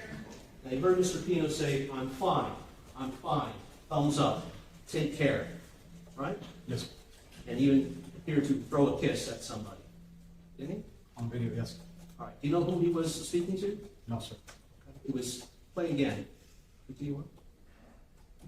That over there. You're a nigga in the back of your head. I think if I curse, I think I can hear the ribs. I think back here. We're gonna try it. Do not close your eyes. Do you have any one of the three that You recall Mr. Pino saying to his daughter, Ceci, I love you, after saying, I'm all right, I'm all right. I just wasn't paying attention to what he was saying at the time. Understood. I was checking his injuries. Okay. Continue. Excuse me. Thumbs up. Take care. Excuse me. I, Is there an objection? there's an objection because this is not in evidence. The state's evidence is number 24. That's what I said. It's not the same item, though. It's Pino 3. State's Exhibit 24. I want to have a machine here before about authentication. So take the exhibit, if you would please. I got it right here, Judge. And we'll just substitute it out and you can cue it up. If you would, thank you.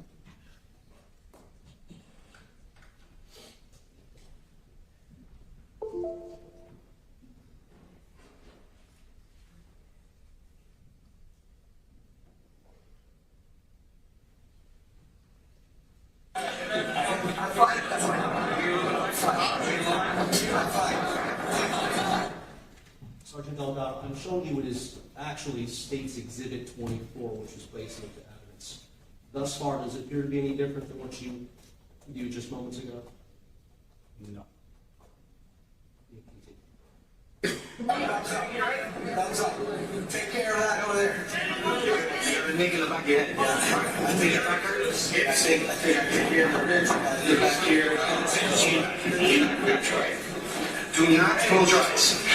Do you have any one of the three that or You're providing a medical assessment, essentially, of Mr. Pino at this moment, aren't you? Yes, sir. And you ask Mr. Pino, or you tell Mr. Pino, do not close your eyes. Yes, sir. And why is it? Due to the head trauma, we always take into account, we don't know the severity of the impact caused to the head. The head, even if it's a small cut, can bleed a lot. But again, I don't know the severity of his impact to his head. And if there was a concussion, for example, a traumatic brain injury, then closing the person's eyes, leading to them perhaps go to sleep, could be a dangerous thing for that person, correct? Could be. Right. And that's why you told Mr. Pino not to close his eyes. Correct, to remain because that lets me know his alertness to conscious level. If he falls asleep or if he starts to wander off, I wouldn't be able to monitor his condition. In fact, you tell Mr. Pino to close, not to go to sleep at one point, don't you? Correct. I believe this is not to sleep or keep your eyes open. And at this point, you can see that Mr. Pino is bleeding pretty good from his head injury. Is that right? It looks like it's starting to dry. But you see a significant Yes. amount of Yes, blood, sir. don't you? Yes, sir.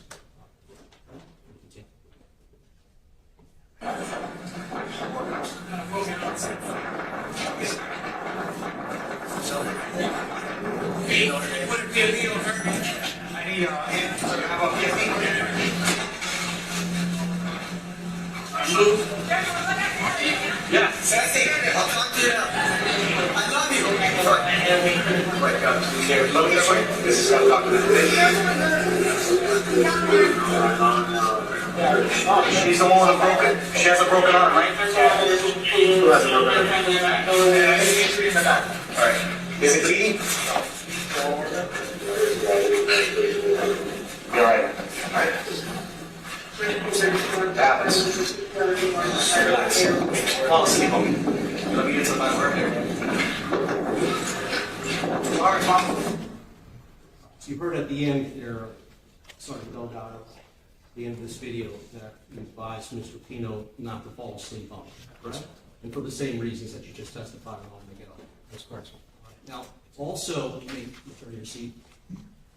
Also, Sergeant Delgado, were you performing triage on your own at that moment, or were you getting assistance from other officers? There was several officers on scene. There were flashlights, there was lighting on Mr. Pino as you were performing triage, wasn't there? Correct.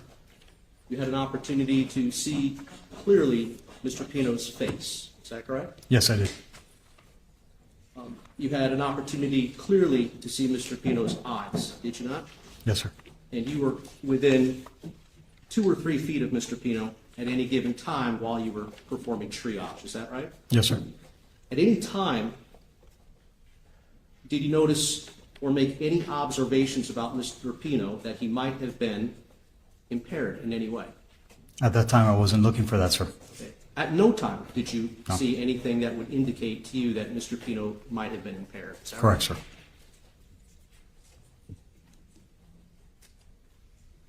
Did any of the other officers who were performing triage with you on Mr. Pino tell you that they observed any indication that Mr. Pino might have been impaired? Not to my recollection, sir. Had yourself or any of these other officers that were present there determined or made observations of impairment on Mr. Pino, you would have advised the investigating officer in the case, wouldn't you? Yes, sir. And you did not do that. Did not do what? You did not advise the lead investigating officer because no observations were made by you. Is that Correct.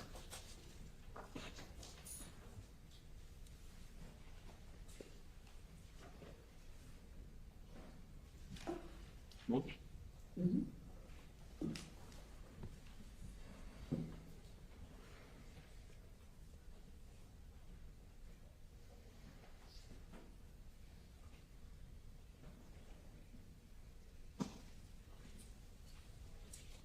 Thank you, Sergeant Delgado. Nice to see you. Thank you, sir. No further questions. Any reads of that? Sergeant, even if the law doesn't require somebody to wear a life jacket, is it generally safer to do so? Absolutely, ma'am. The attorney asked if the county doesn't want people to get sued. And you said that that's part of the reason maybe why when a civilian is on your boat, you put them in a life jacket. Do you think it might also be that the county doesn't want people to die? Yes, ma'am. I'm going to ask our nice clerk to mark this, please.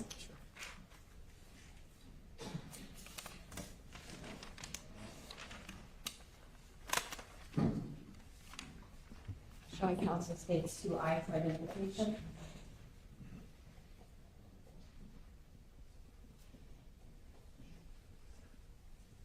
Sergeant, I'm showing you a demonstrative exhibit. It states 2I. Objection, Judge. Come side.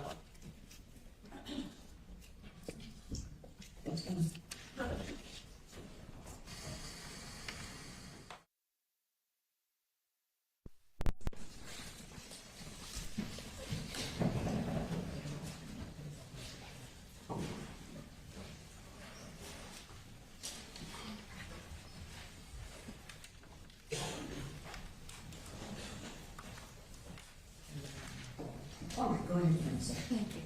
Sergeant, I'm approaching you again with states 2I for identification. Yes, ma'am. Okay, it's not a very pretty drawing, but we see It's very accurate, though.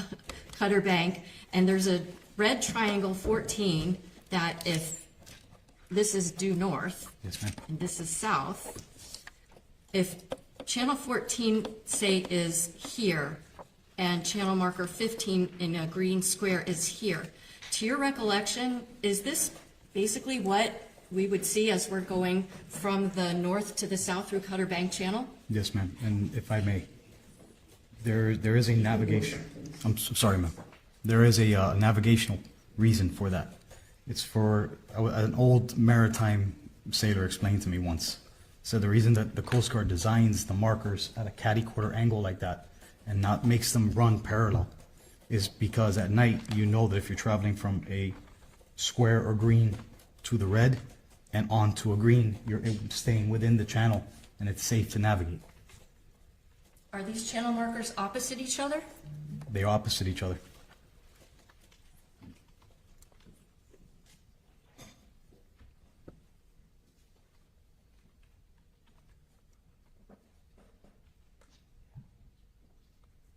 No other questions? Any recourse? I have no recourse, Judge. No. This is it, thank you. Thank you, Your Honor.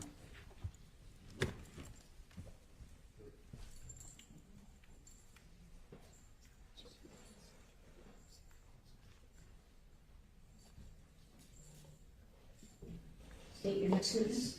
Yes, Judge. The state will call Detective John Dalton, please.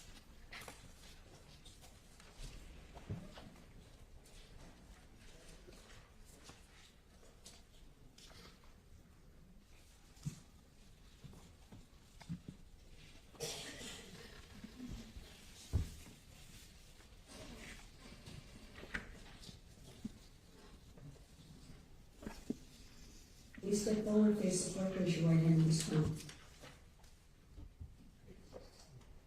You solemnly swear that the testimony about to give will be the truth, the whole truth, and nothing but the truth. I do. Sweet.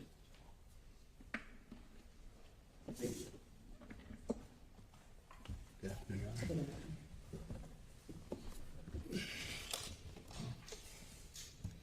Hello there. How you doing? Could you please introduce yourself to our jury? How you doing? My name is Detective John Dalton. Where do you work? I work for the Miami-Dade Sheriff's Office in the Traffic Homicide Unit. How long have you been with Miami-Dade, well, initially Police Department and now Sheriff's Office? Working on my 31st year. Could you explain to the jurors what was your initial assignment within that agency? Initially, when I started, I was on road patrol. About how long were you a road patrol officer? Approximately 4 years. After that, did you want to switch gears and do a different type of police work? Yes, ma'am. I went into investigations. Can you tell some of the jurors different types of investigations that you've handled? I did Up to when you went to traffic homicide. general investigations, shooting, stabbings, burglaries. I did prostitution. I did, Wait a minute. You did prostitution? well, I was actually a certified decoy doing the prostitution details. Okay. So I worked prostitution. I did street level narcotics. Again, shooting, stabbings, burglaries. Just general investigative work. Are you familiar with the term FTO? Yes. What is an FTO? A field training officer. What are your responsibilities if you're an FTO? You're actually an officer that works on the road that trains all the new officers that are coming out to basically get them up to speed on being an actual one-man effective officer on the street. For how long were you an FTO? Off and on, probably 4 years. I want to ask if in 2016 you wound up going to another investigative unit within your department. Yes, I did. I went to traffic homicide. How many times have you worked in the traffic homicide unit? Twice. I'm on my second round. Okay. Just out of curiosity, the first time that you were in the traffic homicide unit, and for shorthand, do you all call it the THU? Yeah, THU. How long were you in the THU the first time? From 2016 to 2020. Okay. And then did you go somewhere else within your agency? Yes, I went to Marine Patrol How long did you stay in Marine Patrol? from 2020 to 2024. And then where did you go in 2024? I went back to traffic homicide. Okay. Can you tell us a little bit about the training that was required for you to become a member of the traffic homicide unit? So far, it's an ongoing training. We take training classes every year. So far, I've had just shy of 400 hours of training. It's in basic crash investigation, traffic crash reconstruction, at scene, occupant kinematics, which is like what an occupant in a vehicle does during a crash, along with pedestrians' bicycles. There's several courses that we take throughout the years. Do you learn about using math calculations in order to help reconstruct a crash scene? Yes, trigonometry. Also, how about photography?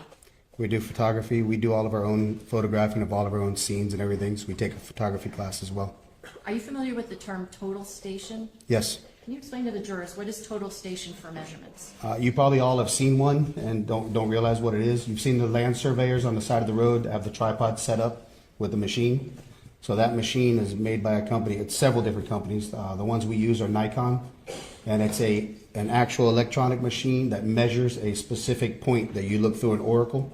You place the crosshairs on a specific point, and it actually takes an exact measurement from where that tripod is to that exact point. Would that be the orange poles that people hold up? Yes, you can either shoot a pole that another detective is holding for your exact point, or you can shoot actual solid marks that you have, like a telephone poles or curbing or anything like that, something that's not going to move. Can you tell the jurors, within the traffic homicide unit, if a fatal crash happens, how is it decided who's going to lead up that investigation? It rotates. It's on a rotation. It depends really on who's up, who has the more cases or the least amount of cases.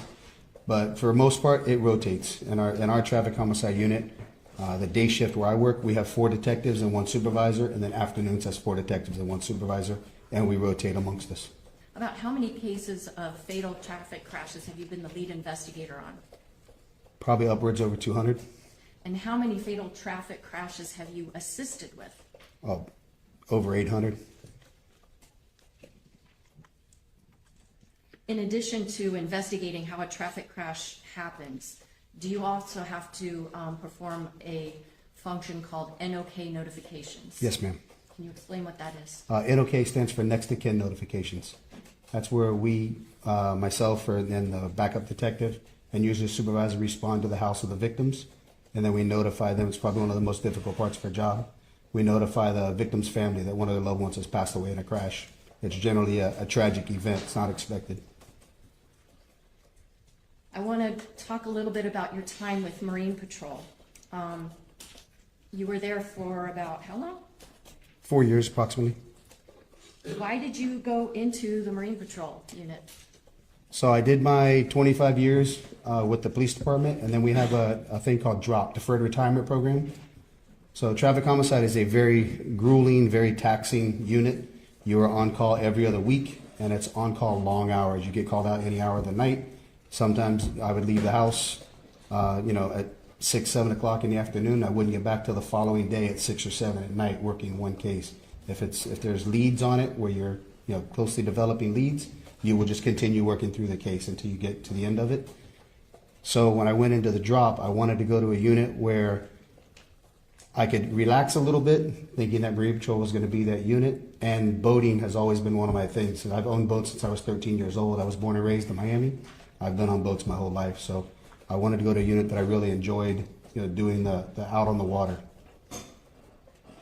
Now, as a Marine Patrol officer, were you tasked with the responsibility of investigating a fatal vessel crash? No, we do not handle fatal. Miami-Dade Sheriff's Office does not handle fatal crashes. We only handle boat crashes that are minor in nature, less than $1,000 with no injuries. Anything with injuries or fatal is going to be with FWC. Do you think that the training and experience that you had as a traffic homicide investigator was helpful to you when you would investigate vessel crashes, even if death or serious bodily injury did not result? Yes, because as a traffic homicide investigator, you have a different dynamic of looking at crashes. You definitely have a different way of looking at just even a minor crash. I think to the extent that I've gone so far as I can look at most vehicles as the damage on a vehicle and tell you exactly what happened in the crash. And it does correlate over to boats as well, even though there's a vast difference between boats and cars. it does correlate over just because it's impact damage. And impact damage is what you normally look at. Back on September 4th of 2022, were you working as a Marine Patrol officer? Yes, I was.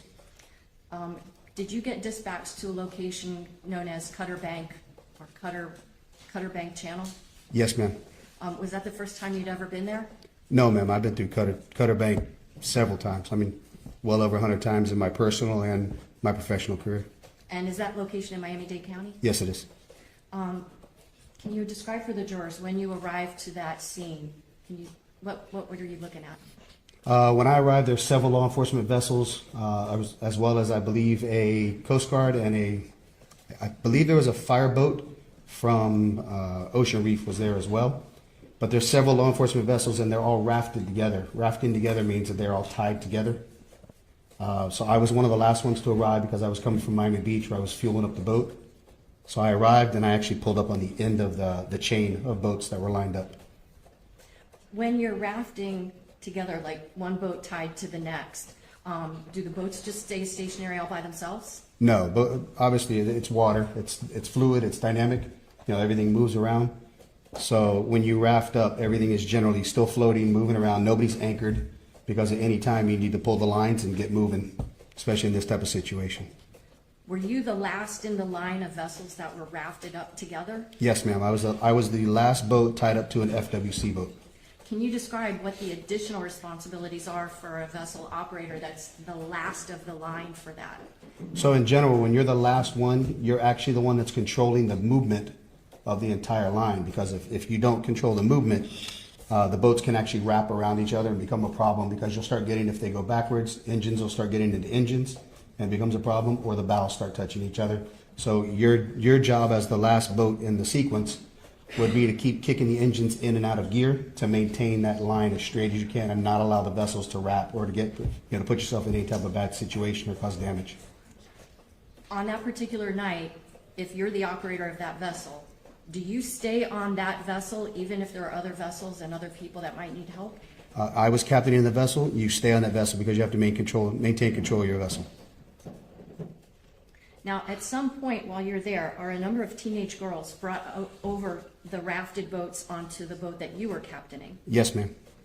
Were any of the girls that came over onto your boat seriously injured? No, ma'am. They all had minor injuries. At some point, do you disconnect from all these other vessels and take these girls somewhere else? Yes, ma'am. So as a rule, a policy for the Miami-Dade Sheriff's Office, anytime we put anybody other than law enforcement on our boat, everybody gets provided with a PFD. You all know what they are. It's the personal flotation device or a life vest. The ones we provide are the Coast Guard approved orange life vest. You see them when you go on a cruise. You see them. They're sold by pack. When you buy a new boat, they're sold by a pack. Everybody that enters onto our vessel gets provided with a PFD with a wraparound strap. So all the young ladies were brought over the boat. They were all given a PFD, and they were all advised to sit down on the console's front bench, but only seats 2, and then on the floor in the front. Where did you take the girls? To Elliott Key. Okay. Did you go very fast to get there? No, ma'am. Why not? They were in a panic-stricken moment. They were asking me, please don't drive fast, please, please, please. Please just get us there safely. But they were in a more of a terrified panic state, asking me not to drive fast. And it was getting dark as well. In that kind of a situation, are you going to use GPS to get you to Elliott Key? So nightfall was coming on us. A GPS, when it's lit up bright, will blind you to what you're actually looking for. Generally, when you're going to run from one spot to another at nighttime, you're going to use markers. And you're going to use reflective signs on the markers called day markers. So you can use a GPS, but it's going to be very dim, but you don't solely rely on that. You look at your markers while you're running. You're going to be running the ICW channel all the way up. Is it ever safe to navigate solely looking at your GPS device? No. Once you bring the girls over to Elliott Key, are you involved in any further investigation of this case? No, ma'am. Now, you mentioned something about that you went to the Marine Patrol Unit because you were kind of, I think, sliding into retirement mode. Yes, ma'am. Did you like working there? In Marine Patrol? Yes. Absolutely. It's a great job. Why did you leave? I ended up having 3 pinched nerves in my neck, So I suffered some physical setbacks from the constant pounding of the boat. The sun beats on you constantly. It's truly a young man's job. Your knees, and as well as it's very taxing, very fatiguing on the body, being that we work 10-hour shifts and you're required to be on that boat, 7 to 8 hours a day on the boat. It's a taxing job for the operators and the Marine Patrol officers on the boat. So it's very fatiguing to you. Any sense of how Bobby Bruto lasted so long in Marine Patrol? No clue. You'll have to answer that one for me. Maybe that is this tall? It's possible. The county does take every measure for us. They do give us fatigue pads to stand on, so you're not taking a brutal beating. We do have some boats that have shock absorbing seats on them to sit down on, but for the most part, you're standing up for most of the time, conducting law enforcement duties. I want to ask you if over the course of your career handling traffic crashes, has EDR data become really important in those investigations? Absolutely. What's an EDR? It's an event data recorder, which is a black box. I know y'all have heard on an airplane, they always talk about recovering the black box. So vehicles have an EDR, which is a black box in the vehicle as well. It records events such as when you're involved in a crash. It goes back and stores 5 to 10 seconds worth of data on that box. And then we're able to use that with a system that we have to download it.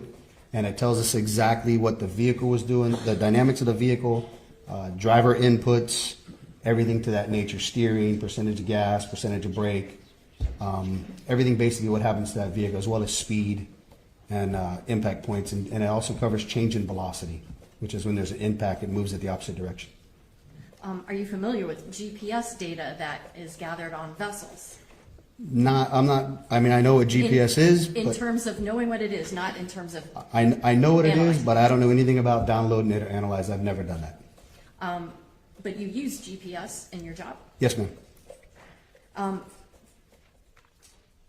Why would you say that it is not safe, or that you would not find it prudent to navigate a boat solely using GPS? So as it gets dark, every vessel is required to turn on their lights, navigational lights, red and green on the front, anchor light on the back. There's no set lanes, there's no set highways, there's no curbing on the water. So boats are free to travel in whatever direction they want, obviously except for going through channels. Channels is something that you have to stay between the markers for fear of running aground more than anything, causing damage to your boat. So that's why channels are marked. That's why they're called channels. And it's the safe way to navigate through shallow areas of the waterways. Twofold, for you to be safe, and number two, to not damage any of the waterways out there, to damage the sand flats or the corals or anything like that. A secondary thing is you never know what boats are coming, and GPS doesn't pick up boats. The only way you can pick up a boat is with a radar unit. And a radar unit only picks up a trail on it. So if you were solely to navigate your boat just by that, it would have to be a radar unit and a GPS unit as well. But it's you have to have your head on a swivel at all times, looking for everybody coming different directions. It's literally pitch black out there with a little tiny red and green light on it and a white light on the back of the boat. And the lights definitely get lost in the city light backgrounds, so you don't see them all the time. What about in the daytime? Would it be safe to navigate a vessel looking only at your GPS screen? Again, same rules apply during the day. There is no lanes. There's nothing designated on which direction you have to go. So vessels are coming from all different directions out there. So you can't solely rely on just your GPS. You got to keep your head on a swivel, we always ride two persons to a boat, two officers to a boat. One is constantly navigating the boat, and the other one is looking out for other vessels as well. And we're constantly, we do it all the time. We warn each other all the time. And we obviously point out to each other, hey, you see the boat coming from the right, or do you see the boat coming from the left? It's always a two-man system out there. Are you familiar with the term navigational rules? Yes. Are boaters required to follow them? You're supposed to follow the navigational rules. They don't always get followed, but yes, you're. I'm sorry. Yep, I'm sorry. Objection to the question she said. No sidebar if you want. You can rephrase. Sure. Are you familiar with the navigational rules? Yes, ma'am. Is that what boaters are supposed to follow? Yes, ma'am. And beyond that, are you familiar with the navigational rule about lookouts? I couldn't quote it to you, but yes, I know there is a navigation rule. Can you explain what the importance of having a lookout is, based on your personal and professional boating experience? Objection, Judge. Act foundation. Ask a few more foundational questions if you can. You just testified that you'll have other officers, at least it's a two-man unit at a minimum, a unit meaning a police boat. Correct. You'll have other officers there to help look for other items. Is that fair to say? That's fair. There's debris floating in the water and stuff like that. So yes, everybody on the boat's keeping a lookout. Okay. And is that to keep you safe? Yes, ma'am. And to keep other people safe? Yes, ma'am. Are the Judge, can rules? we go sidebar, please?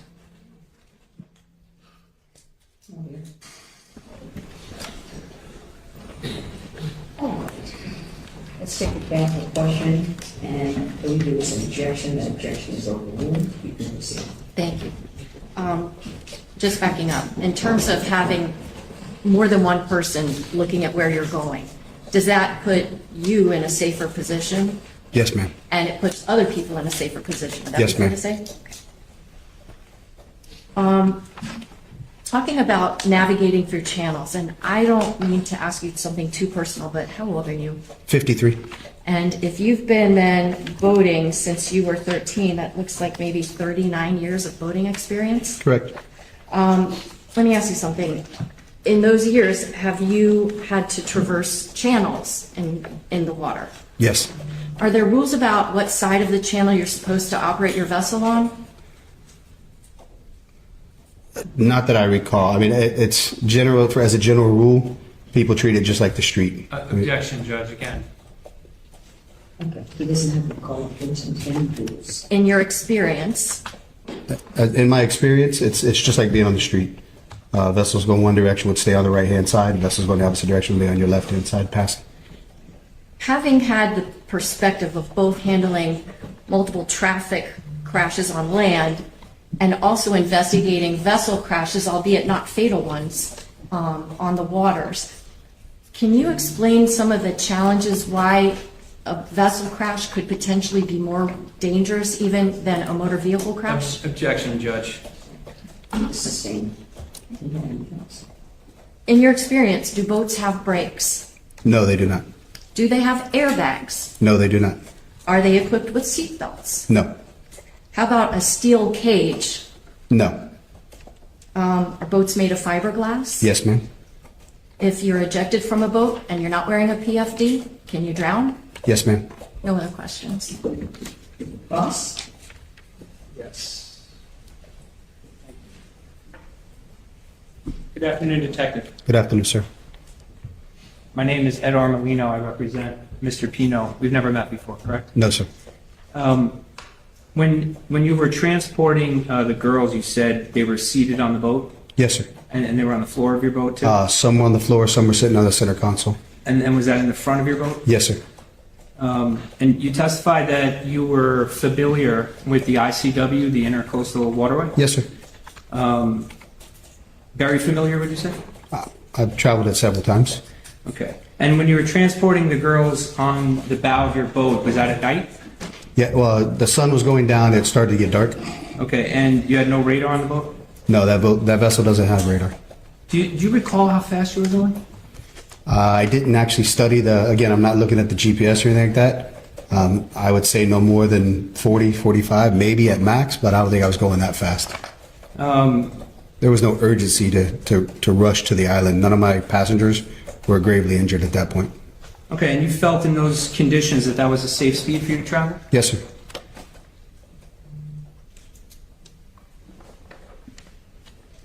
A moment.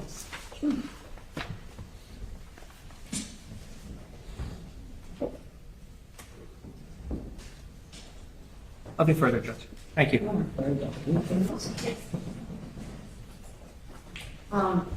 When you were escorting those girls over to Elliott Key, did you have other officers that were serving as a lookout for you? Yes, ma'am. When you did that, well, let me ask you this. Did you consume any alcohol during your shift that day? No, not at all. I don't drink. I've never had an alcoholic drink in my life. And you have how many years of boating experience? 39 approximately. Have you ever crashed into a channel marker? No, ma'am. Nothing else. Oh, The witness is going to remain under the subpoena. State will speak with you. Yes, ma'am. Be available, and your excuse at this time. Thank you very much. Very good, thank you.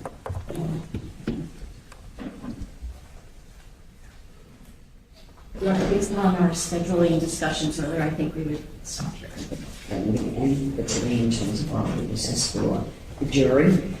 Ladies and gentlemen, I ask you please put your notebooks back in your envelopes. We ask you please to be here tomorrow, if you would. As close to 9 o'clock, I would ask you to be here by 10 of 9, actually. If you would, we're going to have a little bit of an earlier start. All right? Tomorrow, when you arrive, we're going to go to the jury's room, where they will move into the courtroom for us to begin our session. Then at that point, I will be giving you some instructions about our session tomorrow. We will be traveling, there will be a jury view of the vessel involved in this matter. And we will be transporting you, we have a bus to transport you, and we will be in the company of Renee. I will give you more instructions tomorrow to the location, but please come here. We will begin the session, make sure everyone is here. We'll start the session. I'll give you additional instructions, and then we will go on our jury view, and then we will all return back to the courthouse, back to the courtroom, and probably get back here in time for lunch. Okay? Then we will have an afternoon session. So I wanted to give you a heads up about that. Nothing really special. I would say maybe wear more comfortable shoes. Those will be walking a little bit in an area. And I'll have some water for you. And I think there's nothing else in terms of special instructions. Okay? Well, you may want to bring an umbrella. But if I see that the weather is inclement, then we will go to the rain date for the jury view. We're scheduling this for tomorrow morning, and we hope to leave here probably about 9:20, 9:30 the latest. Okay? Please remember, you see or hear anything about this case, or you think it's about this case, ignore it. Don't read it. Don't watch it. Don't listen to it. Please don't go on social media to either post anything or to see if there's any information about this case. Don't do any research. Don't do any Googling to try to get other information outside the courtroom. None of that is evidence. Evidence is only what you're receiving in the courtroom. That's all you can consider with the law that I will instruct you on to ultimately make your decisions. Okay? I think I've covered everything, and we'll see you tomorrow morning. I would ask you to be here by 10 of 9. If there's any issue, you're running late, please make sure to let us know. Have a pleasant evening.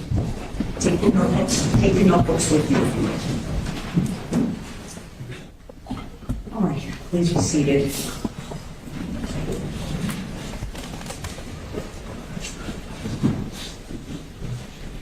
So that everything's clear tomorrow, that Mr. Pino we would start session just like we've been starting session. And then if you would like me to instruct the jury at all about Mr. Pino going with us and not going with us, I will. I'll leave that to you if you think it's necessary. I'll just certainly let the jury know. Okay? Who do we have? We have an idea for the afternoon, who we might be having as witnesses. Okay. Well, what we want to be clear about is, if any of those witnesses, again, I think it has to do mostly with the body-worn camera to make sure that if there's evidence through a body-worn camera or any other physical evidence that you intend to introduce, that if there are excerpts, okay, then we can get ahead of the question of what you're going to introduce.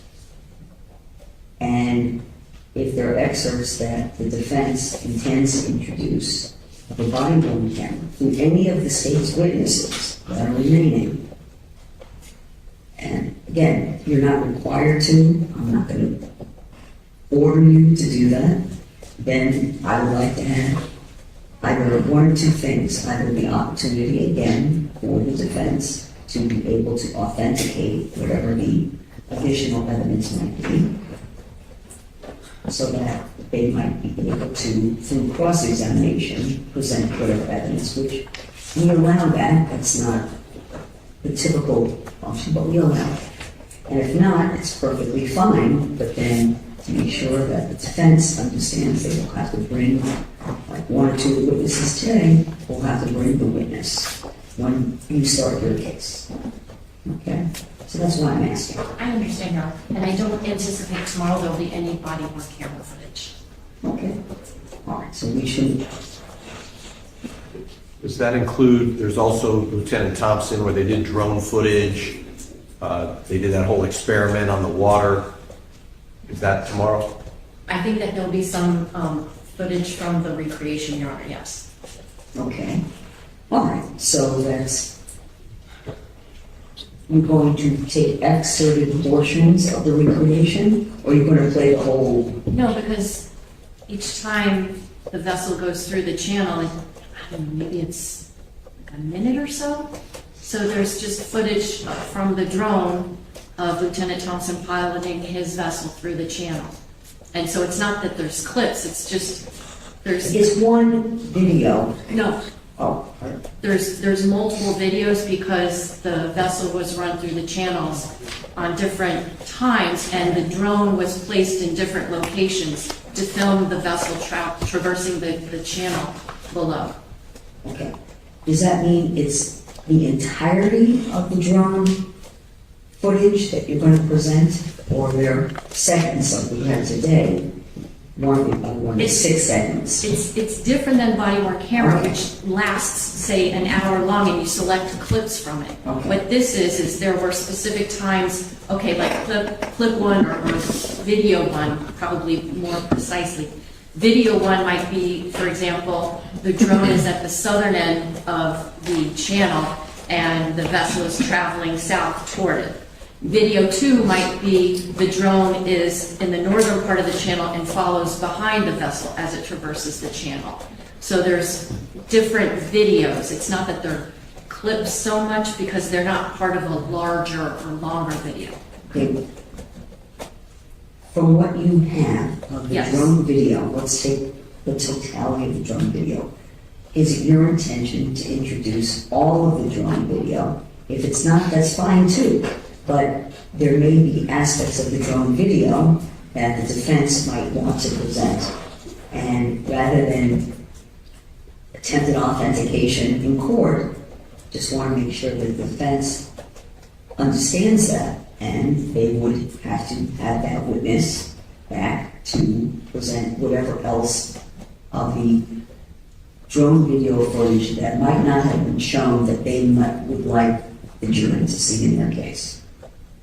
That's the reason for the question. So to clarify, it sounds like, I'm quite sure the same event might be recorded by different cameras, different angles. It could be a drone, it could be a pole cam, it could be a camera on a boat.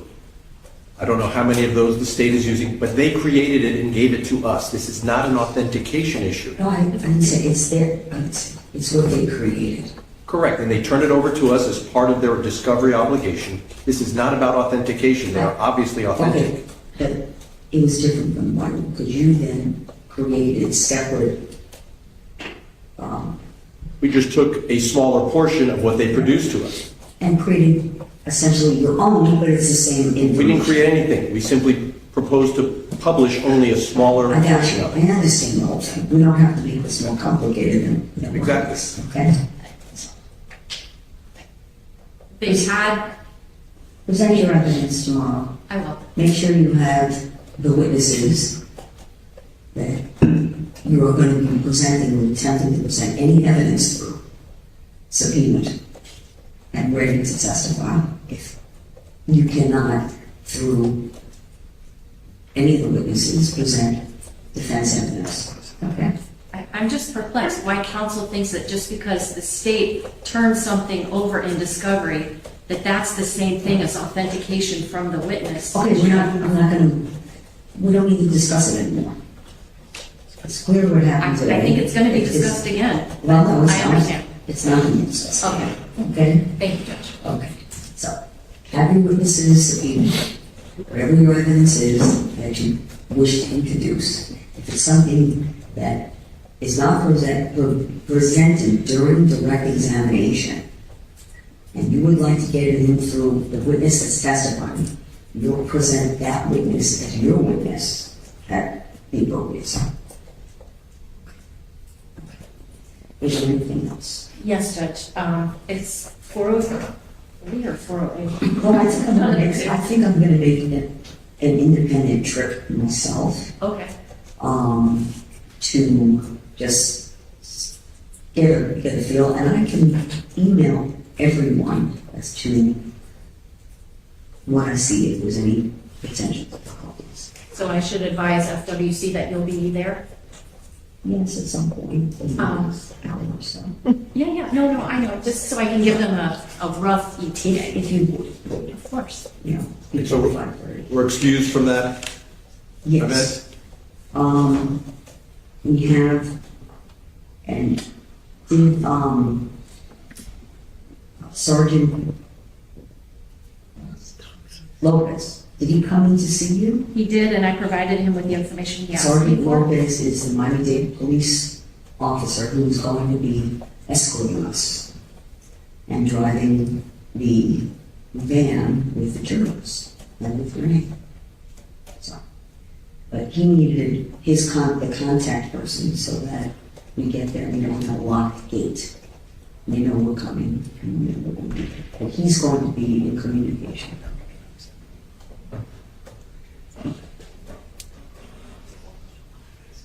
So, for everyone else's benefit, I expect that we would probably start afternoon session about 1:30. That's an estimate, assuming we are relatively close to the schedule in terms of our jury deal. Because once we get back, it's going to be time for the jurors to have lunch. And then we'll work through the afternoon for whatever number of hours and see where we go. Okay? All right, I think I've handled everything at least for today. And nothing else then, we will be in recess. Thank you.